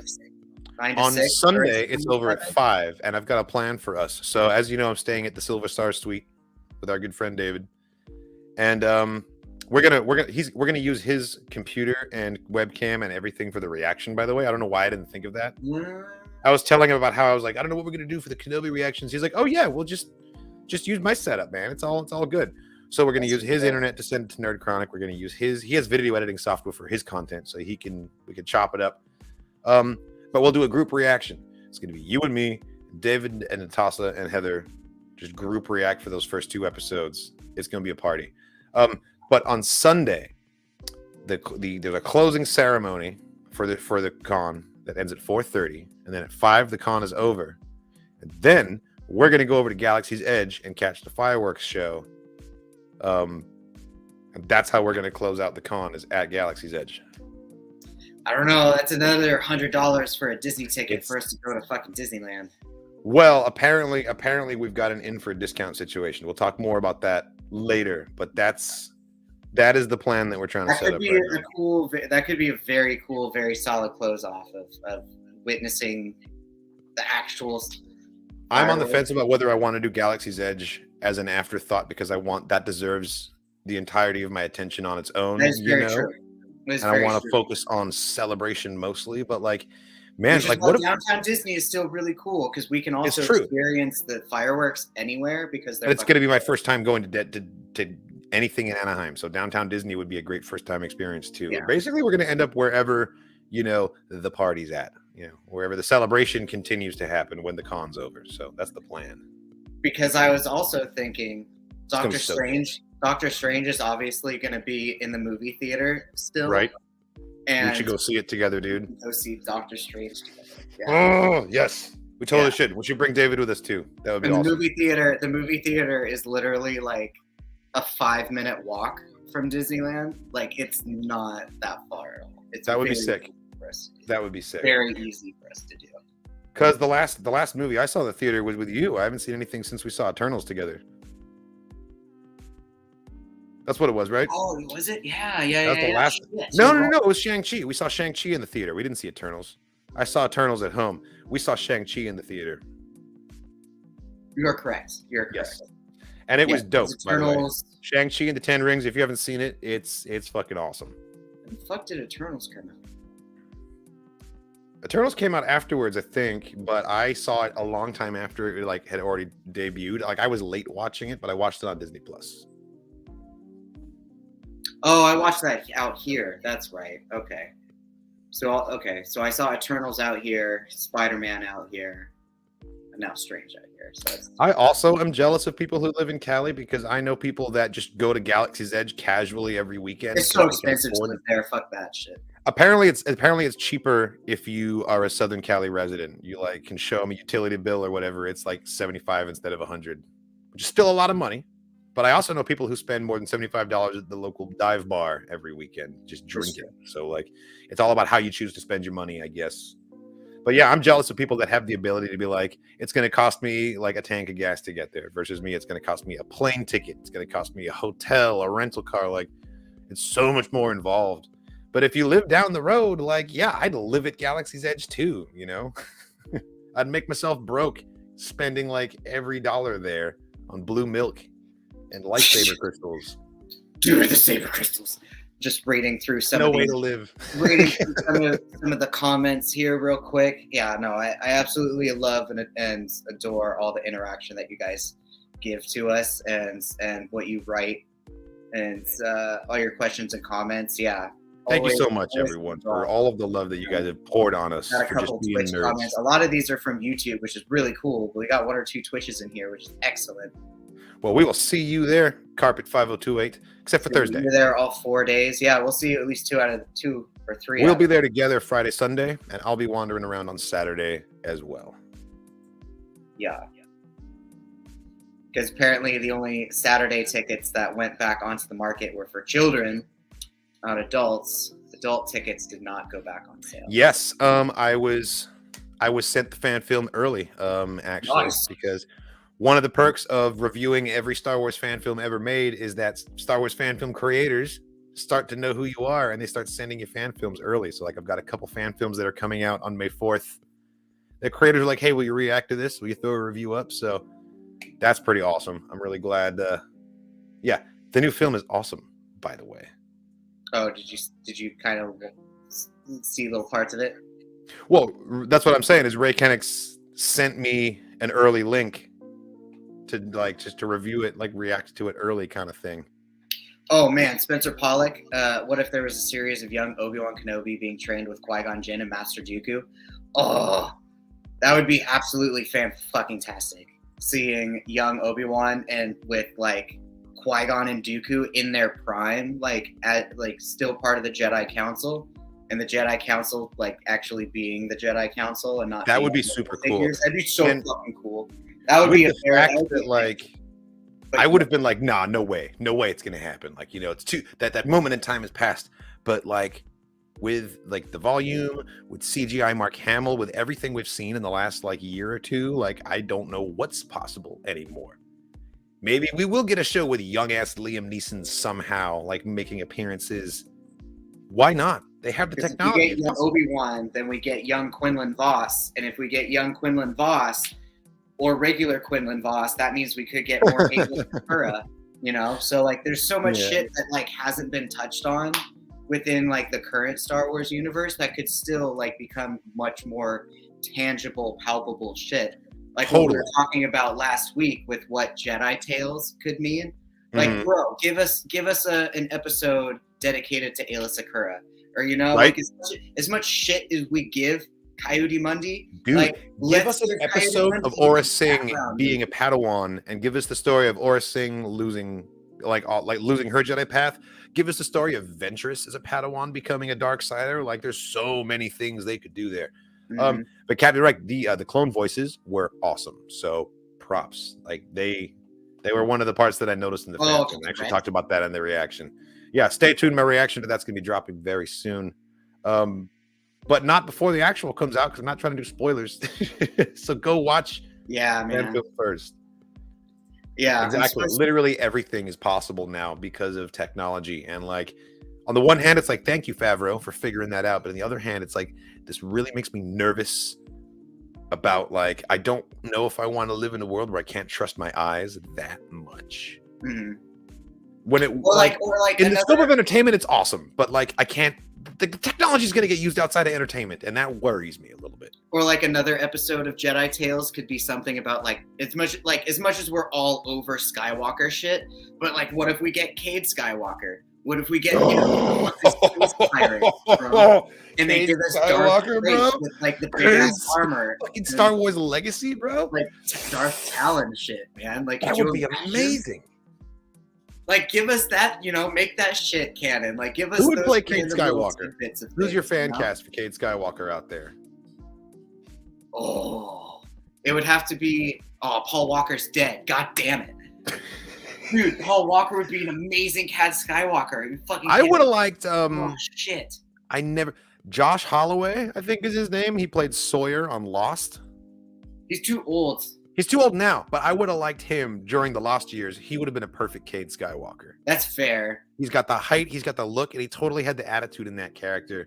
He's like charming, he turned down totally a fucking ass, like that's totally Cade Skywalker. That's why he turned down the Gambit role when they asked him to do X-Men shit. He's like, no, Gambit's too similar to Sawyer. They did, didn't they? They asked to do Gambit. I forgot. I don't want to do two of the same character. It's like, bro. You just took your first step into a much, much larger world. Heir to the Empire is a great place to start. Then you got to read The Last Command. Then you got to read Dark Force Rising. Then honestly, you have so many options from there. But yeah, you're reading the right trilogy to begin with. Honestly, Zahn's original trilogy was my 7, 8, and 9, and a lot of other people's episodes 7, 8, 9 for a long time. Like if you want to understand Legends, that's the perfect place to start. Is with those books. Is that what the old wizard on the? That's where we meet Thrawn. That's where Joris Kaboeth comes in. That's where that's where we meet the Nogri. Oh, what if Star? What if?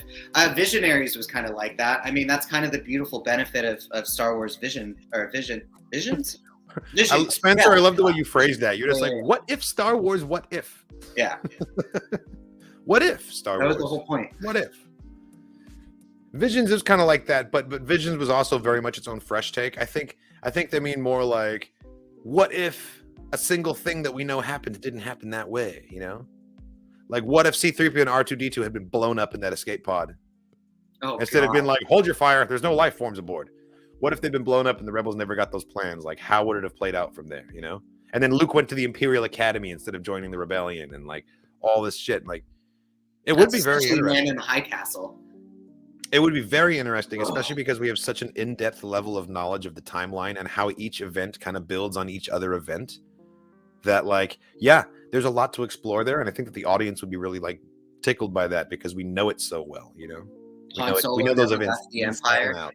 Dude, what if Han Solo just ended up being an Imperial pilot? Right? Damn.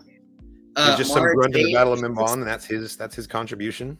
Mara Jade would have to be a what if, because at this period of time, they've erased her entire introduction. Because Luke's. She can exist. She can exist. She can be a wild, passionate romance that lasts for 20 years, and then she dies, and that's part of the reason why Luke goes into seclusion. That's fair. I was trying to think. Mara Jade dies, and then Kylo Ren turns, and Luke. Those two things together, Luke just can't handle it. Because you know how like Anakin's fall was criticized in Revenge of the Sith because of the buildup, but now after the Clone Wars, people are like, yeah, Padme plus Ahsoka totally makes sense. And they could do the same sort of thing for Luke and be like, yeah, okay, like Ben falling plus Mara Jade dying makes sense why he'd become a hermit. He didn't just lose his students, he lost the love of his life. Mm-hmm. So they could still fit her in, but it will always be like, how come she's never mentioned again forever by anyone after her death? Maybe it's a secret romance or something. Like, there are ways to do it, but like, it fits in. There are ways to fit it in. It's a little too late, Oh my God! What if Darth Maul won, Hendrik? Oh, could you imagine? I mean, ultimately, it would be the same as if 3PO and R2-D2 got blown up. That still inevitably leads to an idea of the Emperor still wins or the Empire still wins. Yeah. Perfect. I was about to say this. What if Anakin lost the pod race? What if Sebulba actually Qui-Gon became a slave, dude? I don't know if Qui-Gon would allow that shit to happen. What if Ben motherfucking Quaternaros won the pod race? And he would be the local god hero. He becomes an international superstar. Like, it'd be great. Oh. Yeah, no, Oh, there's what all if they kinds. have There's all kinds of cool what ifs. What if they got? Oh, and Padme. Yeah, and Padme ended up dying in like a Trade Federation concentration camp. Like, because she refused to sign the treaty and they just left her with her people and like, we'll starve her out until she finally caves in. But she's Amidala, so she never caves in. And they kill the head of state by accident, and the Trade Federation like is in a whole different conflict. Like, yeah, there's true. so many different things that could happen. Well, that would still lead up to war. I think that like immediately. If they never met Jar Jar, the universe would end up being destroyed somehow. That's true. Like, we don't even know. We don't even know the kind of crisis that he averted. Gungan help. Yeah. They would have never gotten the Udabungo. Yeah. Yeah, like the movie's just got this build, and it's getting more and more epic, and they just get eaten by a fish halfway through the planet core, directed by George Lucas. Oh man. Oh my God, Cody, bro. Okay, that is another really random pipe dream that for the Obi-Wan series is if we see Old Man Cody. Oh, it's gonna happen, bro. It's gonna happen. They just have a stock fest. Obi-Wan just sees Cody in a bar, and like that and they just beat the shit out of each other, and then Cody. I think Cody's gonna show up, and I think that obviously at some point they're gonna get some inkling that Kenobi's still out there. Because otherwise, what's the point of the fucking show? So once they figure out that Kenobi's still out there, Darth Vader, the Grand Inquisitor, whoever it is that's in charge of that investigation is going to track down Cody at whatever Imperial job he has now and question the fuck out of him. Be like, are you sure you killed him? You were supposed to kill Obi-Wan. We have no record of his body. Tell us what happened. And they're going to grill Cody about, like, are you a rebel sympathizer? Did you let him escape on purpose? Like, so I don't think that, like, if we can get Cody and Kenobi meeting again, that would be amazing. But I'm not sure we will. I think we might just get Cody getting interrogated by the Imperials about his relationship with Kenobi once it becomes knowledge that he's alive. I think they've always known that he's alive because he chops off Anakin's legs and other arm after Order. No one was around to see that though. But it happened the same time as the Yoda Anakin fight. So why would, unless you're saying Palpatine lied the whole time and was like, oh yeah, Obi-Wan probably died of his wounds somewhere. And Anakin's just like, but he chopped my legs off. Motherfucker's still out there. He chopped my arm off. I don't know if, see, the thing is, I feel like eventually it was like he must be dead because he hasn't come and tried to rescue the Republic. That's fair. Everything they know about Kenobi is like Kenobi won't stop until he's killed. Well, Vader fight for democracy. Vader was obsessed with hunting and killing Jedi until Palpatine told him, like an addict, hey, we're having an intervention. I need you to do like actual right-hand man Imperial shit, and you need to we need you to get with the program here. Yeah. So that did happen. We do know of that happening. So this could be. That's kind of the brilliance of the plan for Kenobi to hide is that Kenobi's so not someone who would hide. And that's why it's so easy for the Imperials to believe that Kenobi died, is because he's so brave and he's so selfless and he always does what's right. The fact that he's not out here doing what's right, he must be dead, you know? It's so out of character for him to be a hermit. But someone's going to find out. And whoever, like, I don't know. My theory is that every single Imperial character who learns the name Obi-Wan Kenobi is going to be dead by the end of the show. Oh, shit. It's going to be a series of Imperials being like, Kenobi, wait, Obi-Wan, holy shit, there's a Jedi over. And then a few episodes later, some other Imperial is going to be like, wait, Obi-Wan, where have I heard that before? Oh my God, I got to call Palpatine. Like, they're just going to keep dying. Like, Obi-Wan's going to kill it's going to be great. Question, do you think we'll see anyone figure out that Vader's Anakin and end up getting killed that way? I hope so. Who's this Vader guy? And then Vader's just choking fools left and right throughout the series. That would be dope. Seeing some corporal punishment from Vader, because this is Vader at his angriest. This is the Charles Soule, Giuseppe Camuncoli era Vader, Dark Lord of the Sith. Like, the most pissed. He's still sore about the fight, about losing the Mustafar fight, literally and figuratively. Like, his burns haven't fully healed yet, I bet. No, it's gonna be dope. Except for Tarkin. Oh, that's a good point. I would love to see Tarkin and Kenobi. I would love to see Tarkin and Kenobi. I think he's doing administrative shit. I think he's too busy doing like other stuff. But Tarkin is busy. He's probably started squabbling with Krennic yet, do you think? Huh? Do you think he's squabbling with Krennic yet? Do you think the Death Star is in production at this time?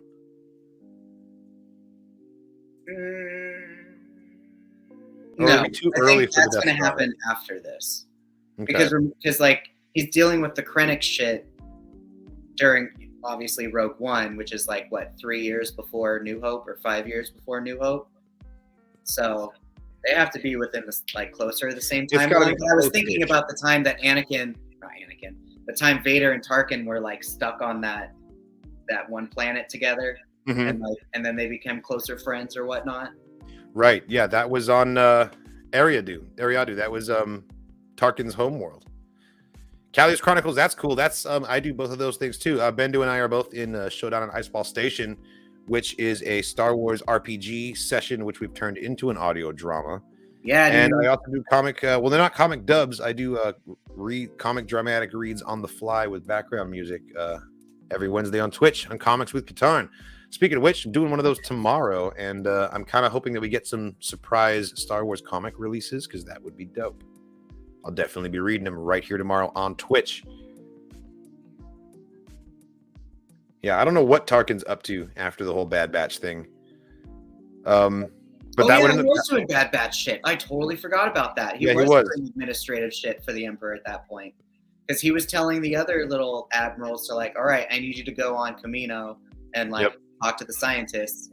And then I want to see all of our Imperial baddies from this era. I want to see Ronan Tag.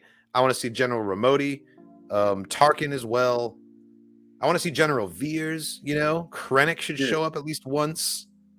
All of these people, all of these named Imperials, like let what's his face? He's just a nerdy. Tom Kane can't he doesn't even have a cape yet. Tom Kane couldn't do it. I demand respect. What about Wolfie Lauren, dude? Like, you will respect me.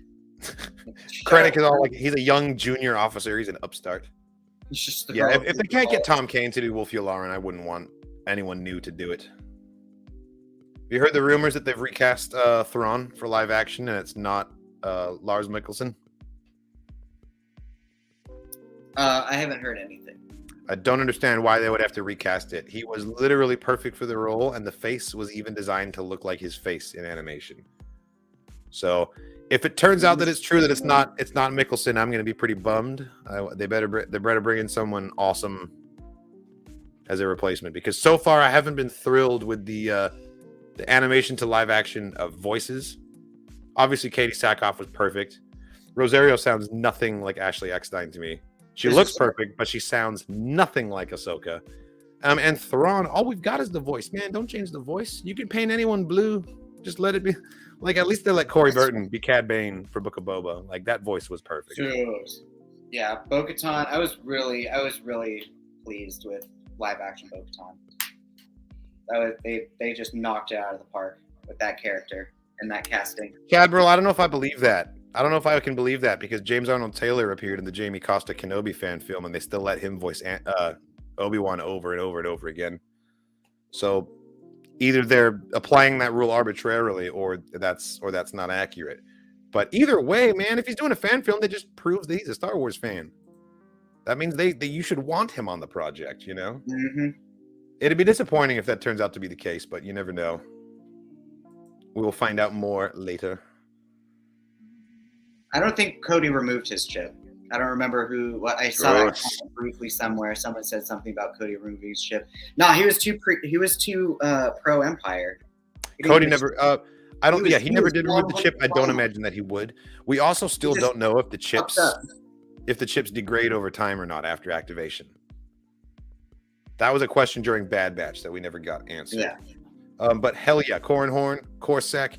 Give me all of the Michael Stackpole Jedi characters, please. Give me Ganner, Rysode, all of them. Some of my favorite stories. Corrin and Ganner had the best storylines in the new Jedi Order books as well, I think. And Mara Jade, of course. I hear you. That's what the rumor is.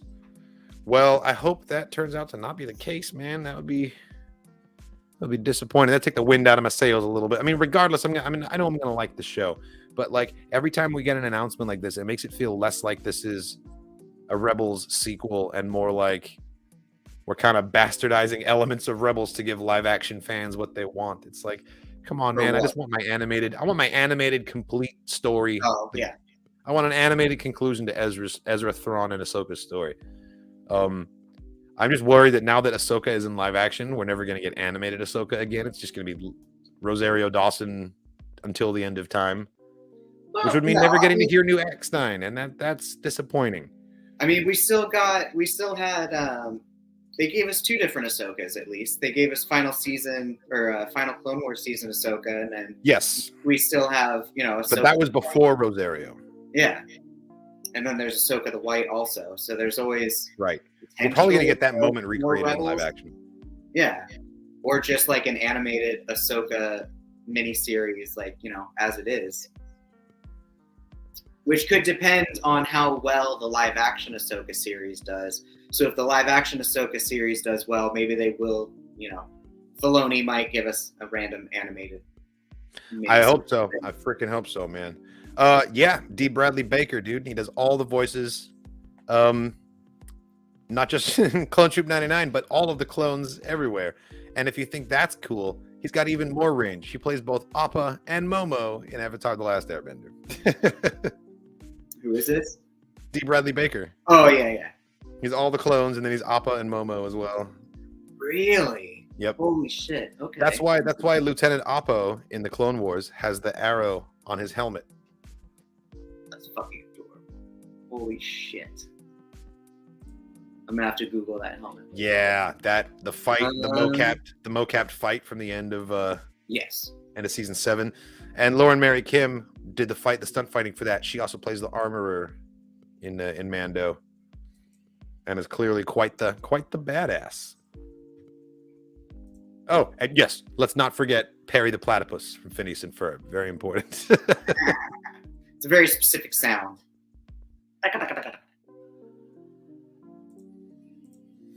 Disappointed is not really the right word. I think that she looks great. I think she sounds and acts nothing like Ahsoka. But then we've only seen her in very small scenes. So acts? I don't know. She does kind of have like maybe we'll get more the same way. There are certain like little mannerisms that I think are the same. But okay, cool. But that makes it a really good cosplay. But she's not really doing anything that like, oh, and now a new thing that Ahsoka would do. It's like everything she does is either like a direct copy of a stance from an episode of the show, which is cool. Yes. Or just it's like she's either like just doing a copy of some sort of a pose or like a mannerism. But whenever it's like, okay, let's get a new Ahsoka thing that we haven't seen her do before, it always feels off. I just feel like I don't know. She looks great. It's mostly the voice. The voice is hard for me to wrap my head around. Yeah, that's fair. I'm going through some of these. Yeah, comments. old sad Ahsoka be way different indeed. And hey, times have changed her. Like it's a fair thing to make that choice. It's just very jarring from the Ahsoka that we all know. Matt Lantern just. Nah, he doesn't. He sounds better, doesn't he? I'm not gonna lie. Matt Lanner is my Anakin. That's my Anakin voice. And it was recently revealed that Hayden Christensen watched all of the Clone Wars preparing for Kenobi. He watched all of Rebels too. Yeah. I wonder what Hayden thinks about Matt Lanner's Anakin. I'm sure he's a hero. Well, he's totally like, yeah, absolutely. He's like the stoic, I'm Anakin Skywalker. But like he only had that you. voice in the final, like later seasons though. Like he's still like when season 1, season 2, his Anakin voice is like at a higher sound pitch, but he definitely gets older and more mature by the end of the seasons for sure. Like he becomes a lot more short. He sounds more mature in the Clone Wars, and then in Revenge of the Sith, it almost kind of reverts back to like a whining yourself. But I think that it makes sense because people oftentimes will sound a little more emotional and younger when they're emotional. Like when you're really upset, you whine a little more than when you're being a stoic badass in a combat situation. So like I don't know. I can put the two voices together in my head and make it make sense. Dude, obviously, like you're right. Like Revenge of the Sith is, I'm not gonna say it's years after the end of the Clone Wars, but like everything we've seen, like heavy droid battle, like in the trenches level shit, like we don't see that in Revenge of the Sith. So because like, that part of the war finished, so this Anakin is like the first time that he just is focusing all on Padme and her being pregnant now, versus like having to now think of all these battle tactics and droids shit and like, exactly. Oh man, my apprentice just left. Like he's got to grow up real fast. It's war. Yeah, and now he's like, oh my god, I'm gonna be a daddy. What am I gonna do? My girlfriend's prego. Like it's total priority shift, you know? Yeah, it's reflected in the voice, and I think it's appropriate for the changes, for the different scenario, for the different situation that he's in. Mm-hmm. A girlfriend. Jar Jar had many girlfriends. There was that hot Gungan farmer chick. There was the queen of that one civilization. Like Jar Jar had some serious game. I feel like Jar Jar is like among the various aliens. Like he would fuck a dragon if he could. Yeah. Or not even if he could. Like if there was like that choice between that or getting eaten to death. I think he would completely incidentally stumble into that scenario. He'd be like, the dragon would try to kill him, and one thing would just lead to another. This is fair. Because Jar Jar fails upwards. He's the king of failing upwards. Yeah. Yes. And the little kid. And the little kid. I hope so. And the little kid Tusken with the stick.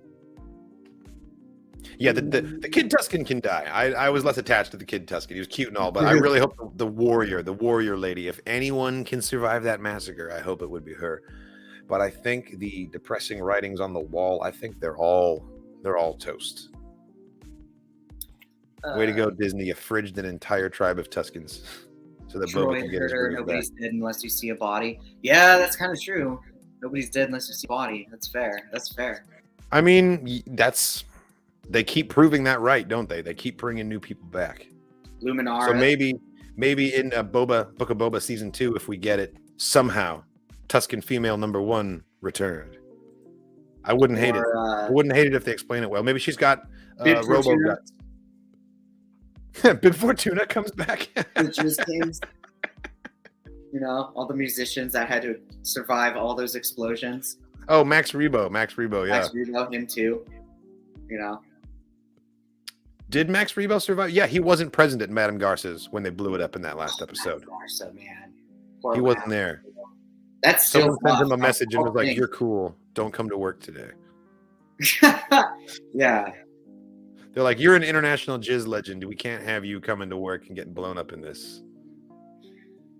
Yeah. So they got him another gig. Hit it, Max. Yeah, man. Garza, he got blown. Jennifer Beals.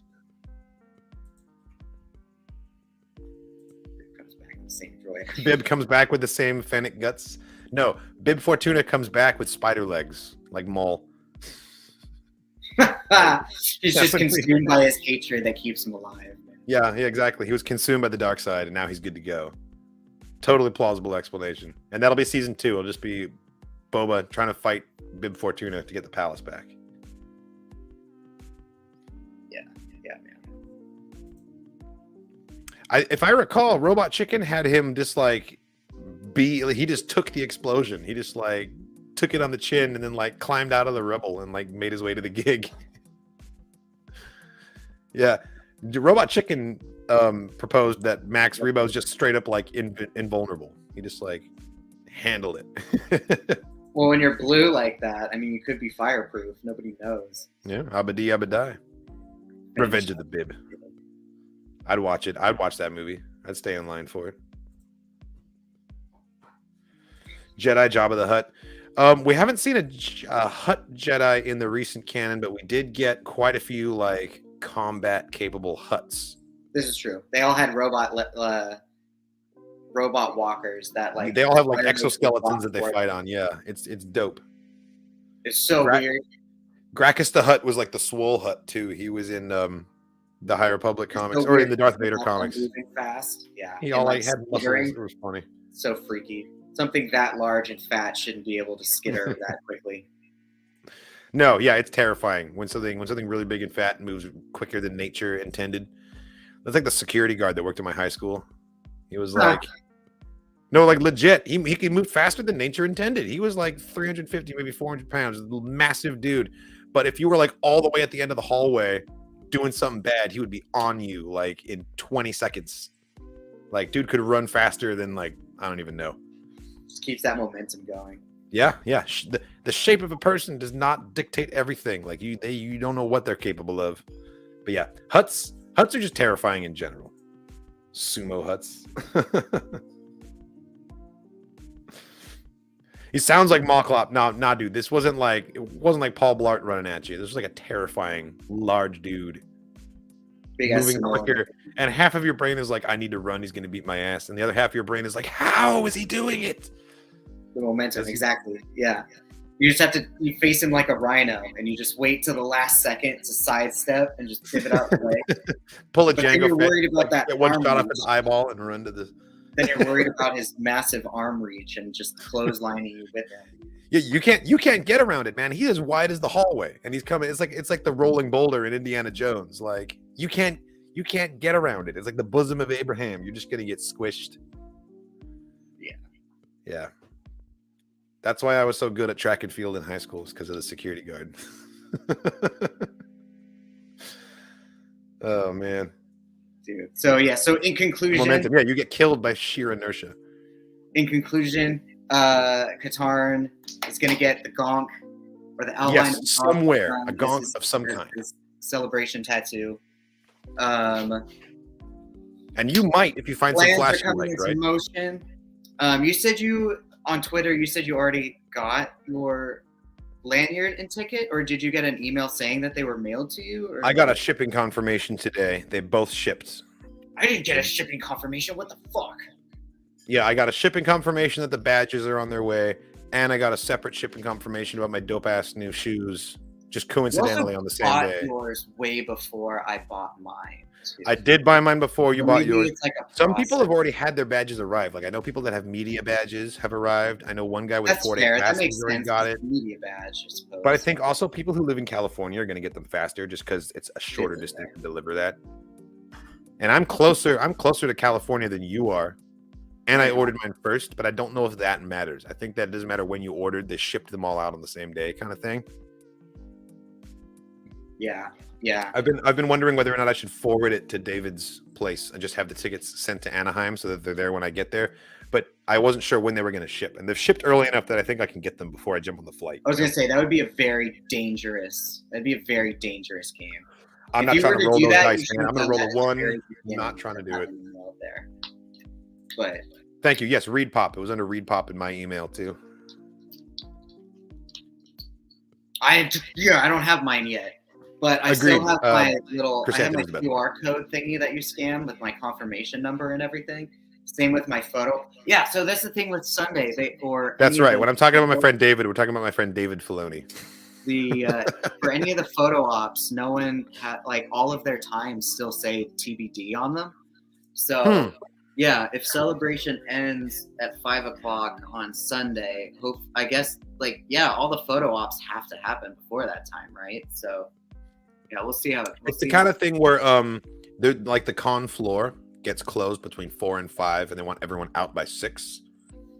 There are some panels that get out at like 5:30, and so if you're in one of those panels, you're going to get out, and then the con's going to be pretty much empty, and you'll have like 20-30 minutes to get to the doors. But they're doing a closing ceremony, and there's also like that day there's a panel where they're doing a screening of the Siege of Mandalore with Dave Filoni, so you can watch it with Dave, which would be pretty sweet. But that's 3 hours long, and then immediately after that is the closing ceremony. So that would basically be like throw away your entire Sunday to do that. So I'm not sure if I'm going to do that. Yeah, I don't know. I'm only going to do the closing ceremony. But I'm going to watch all of Siege of Mandalore. Oh, from Rebels, from Clone Wars. Yeah, Clone Wars. The whole last 4 episodes put together. Gotcha. I was thinking.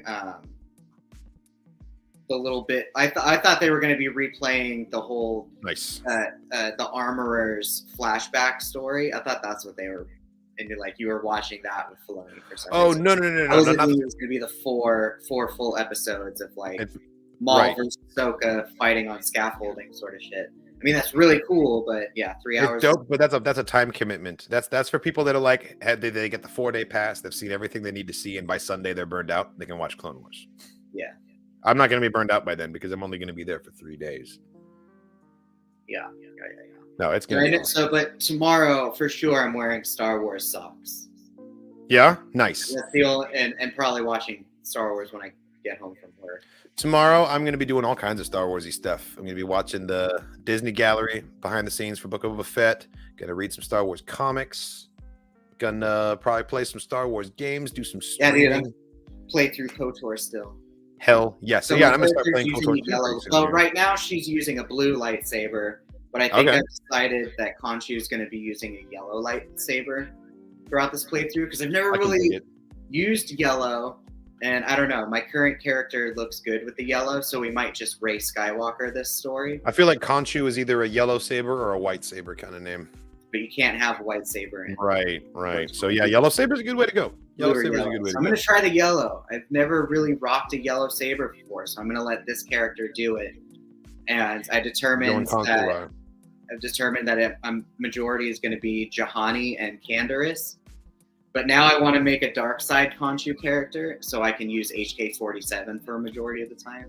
Right. And rock that blue lightsaber like normal. But yeah, I don't know.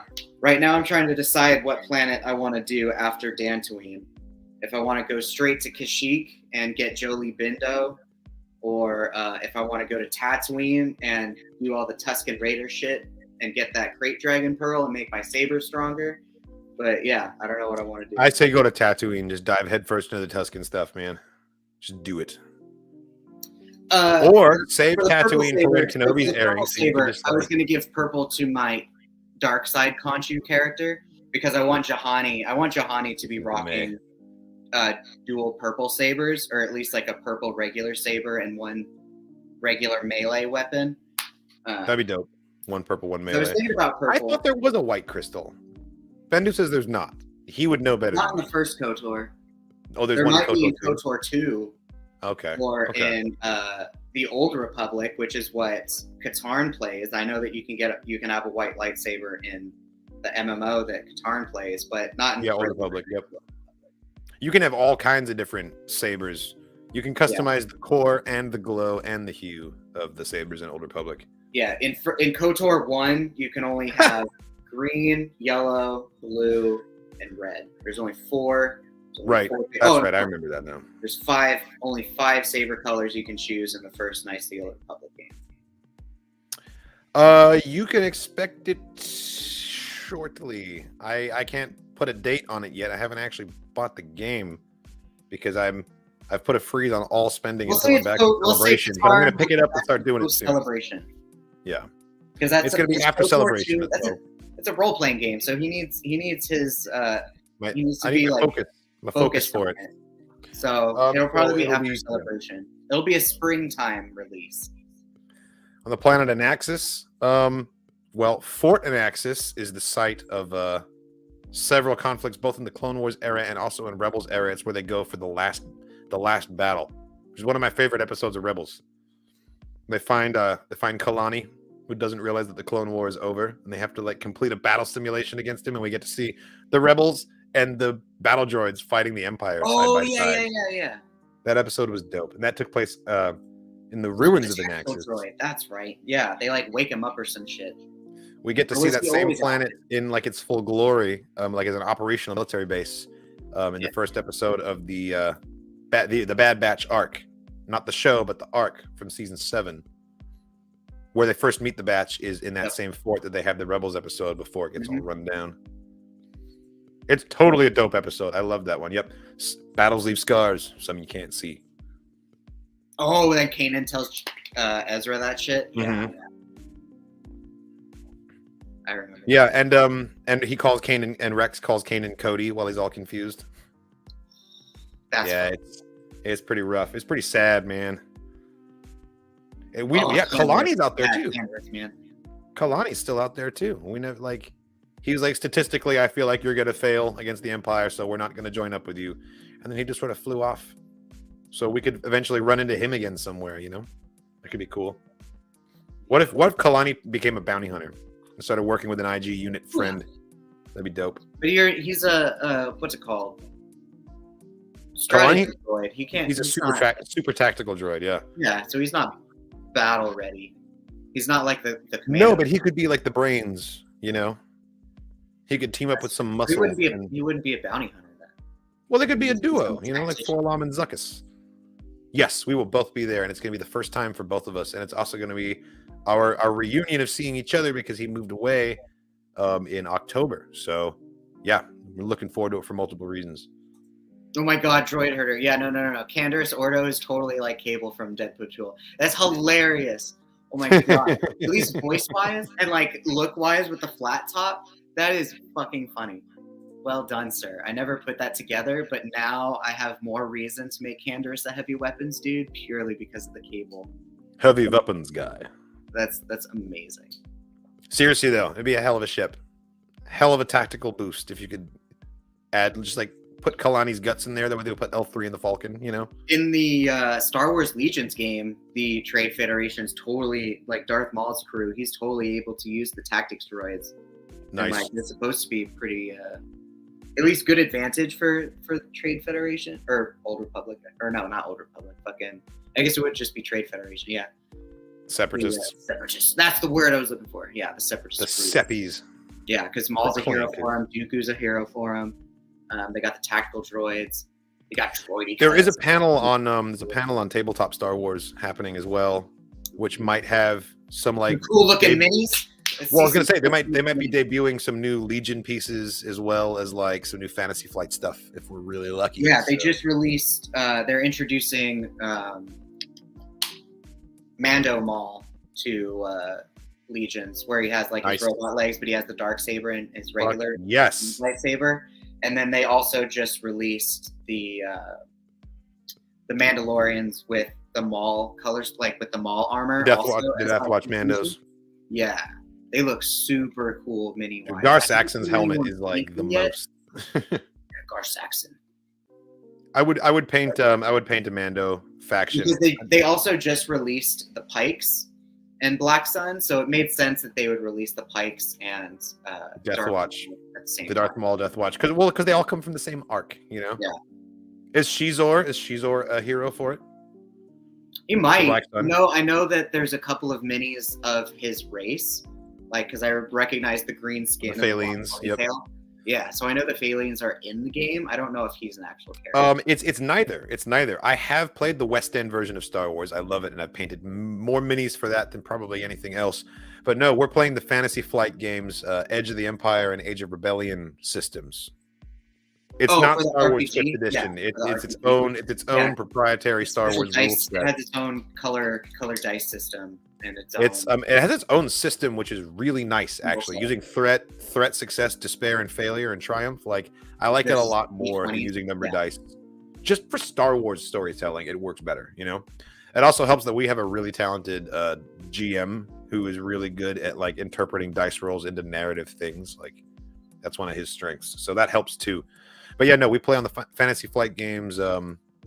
We're using both rule sets and putting them together, Age of Rebellion and Edge of the Empire, because it's a homebrew campaign within that. So yeah, Showdown for Ice Ball Station.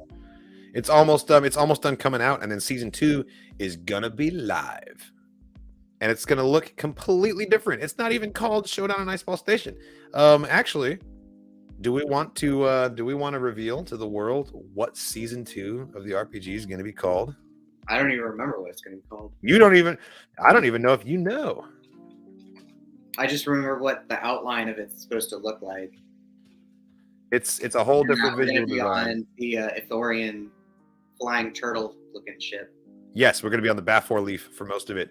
This second season will be called Star Wars: Refugees of Ithor. Oh yeah. Because it takes place in the New Jedi Order. We're in the middle of the Yuuzhan Vong invasion of the galaxy, and Ithor has been just decimated.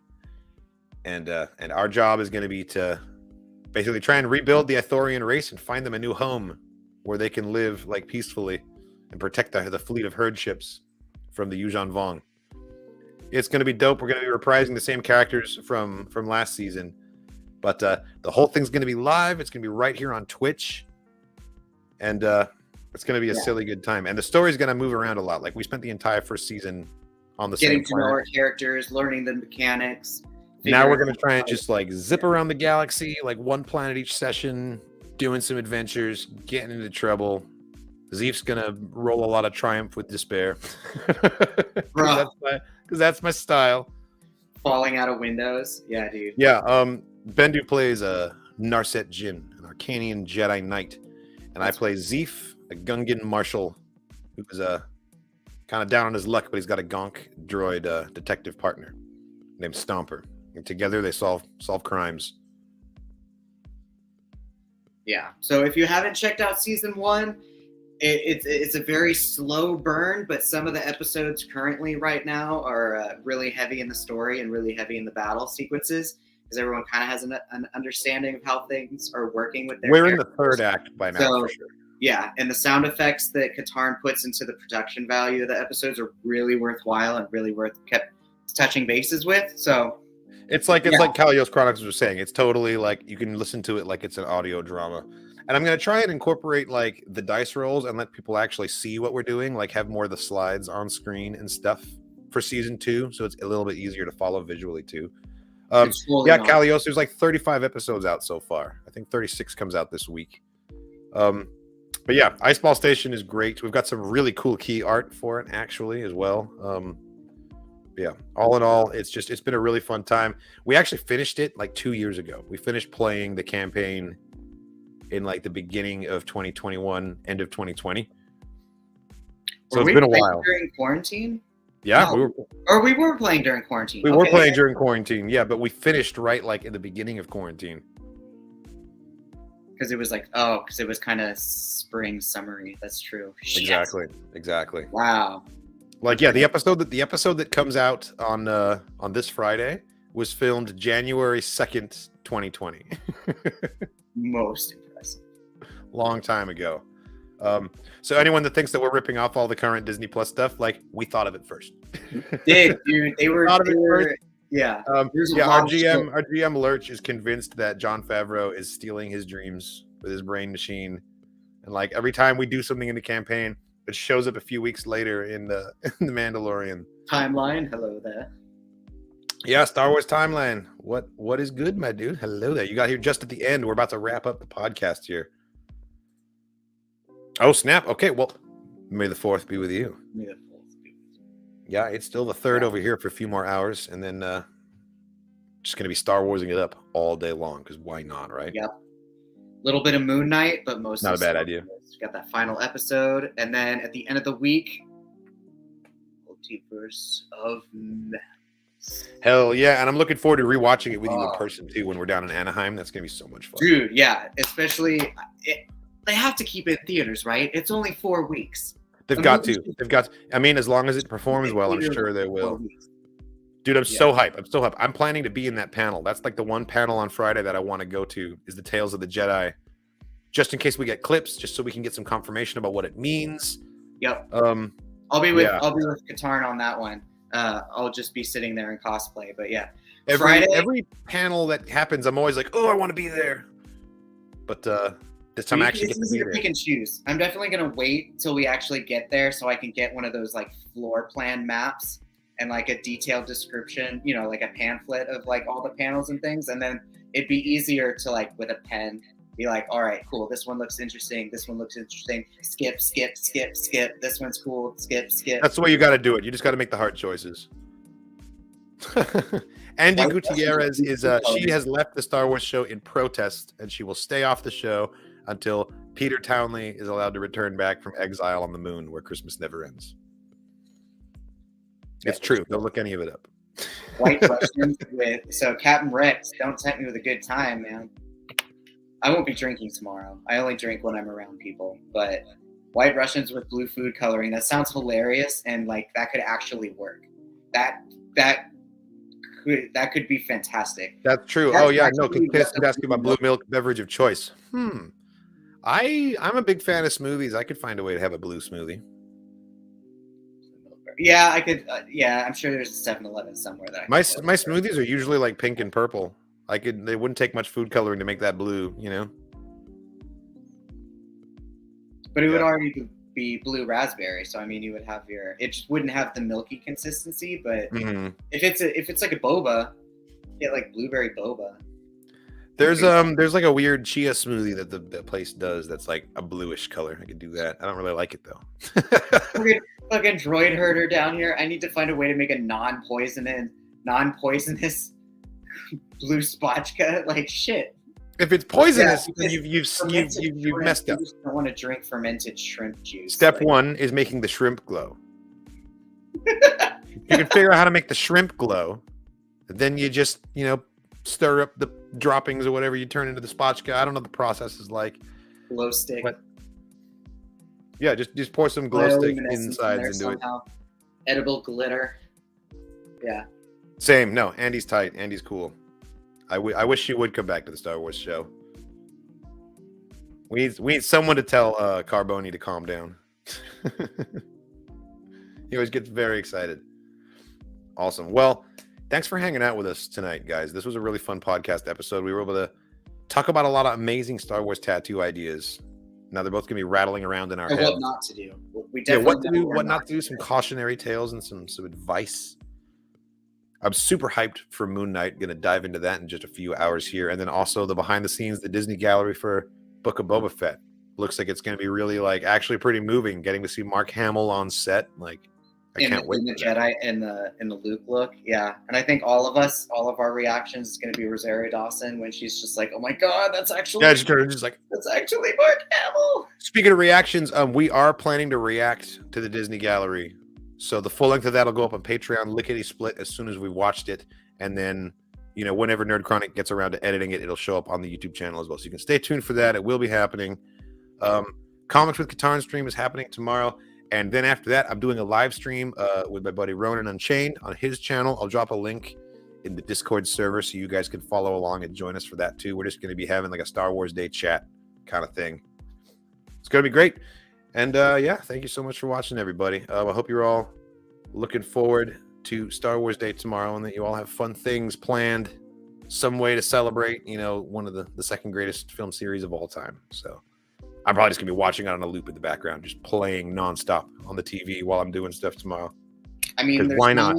9 movies and multiple mini-series and regular series that you 9 saga movies, like 12 movies altogether, because you got Solo, you got Rogue One, you got the Ewoks.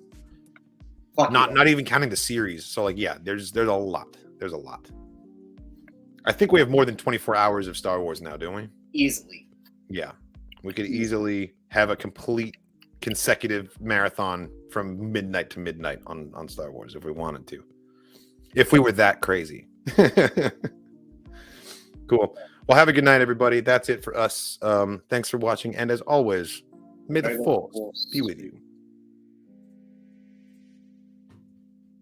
Cool.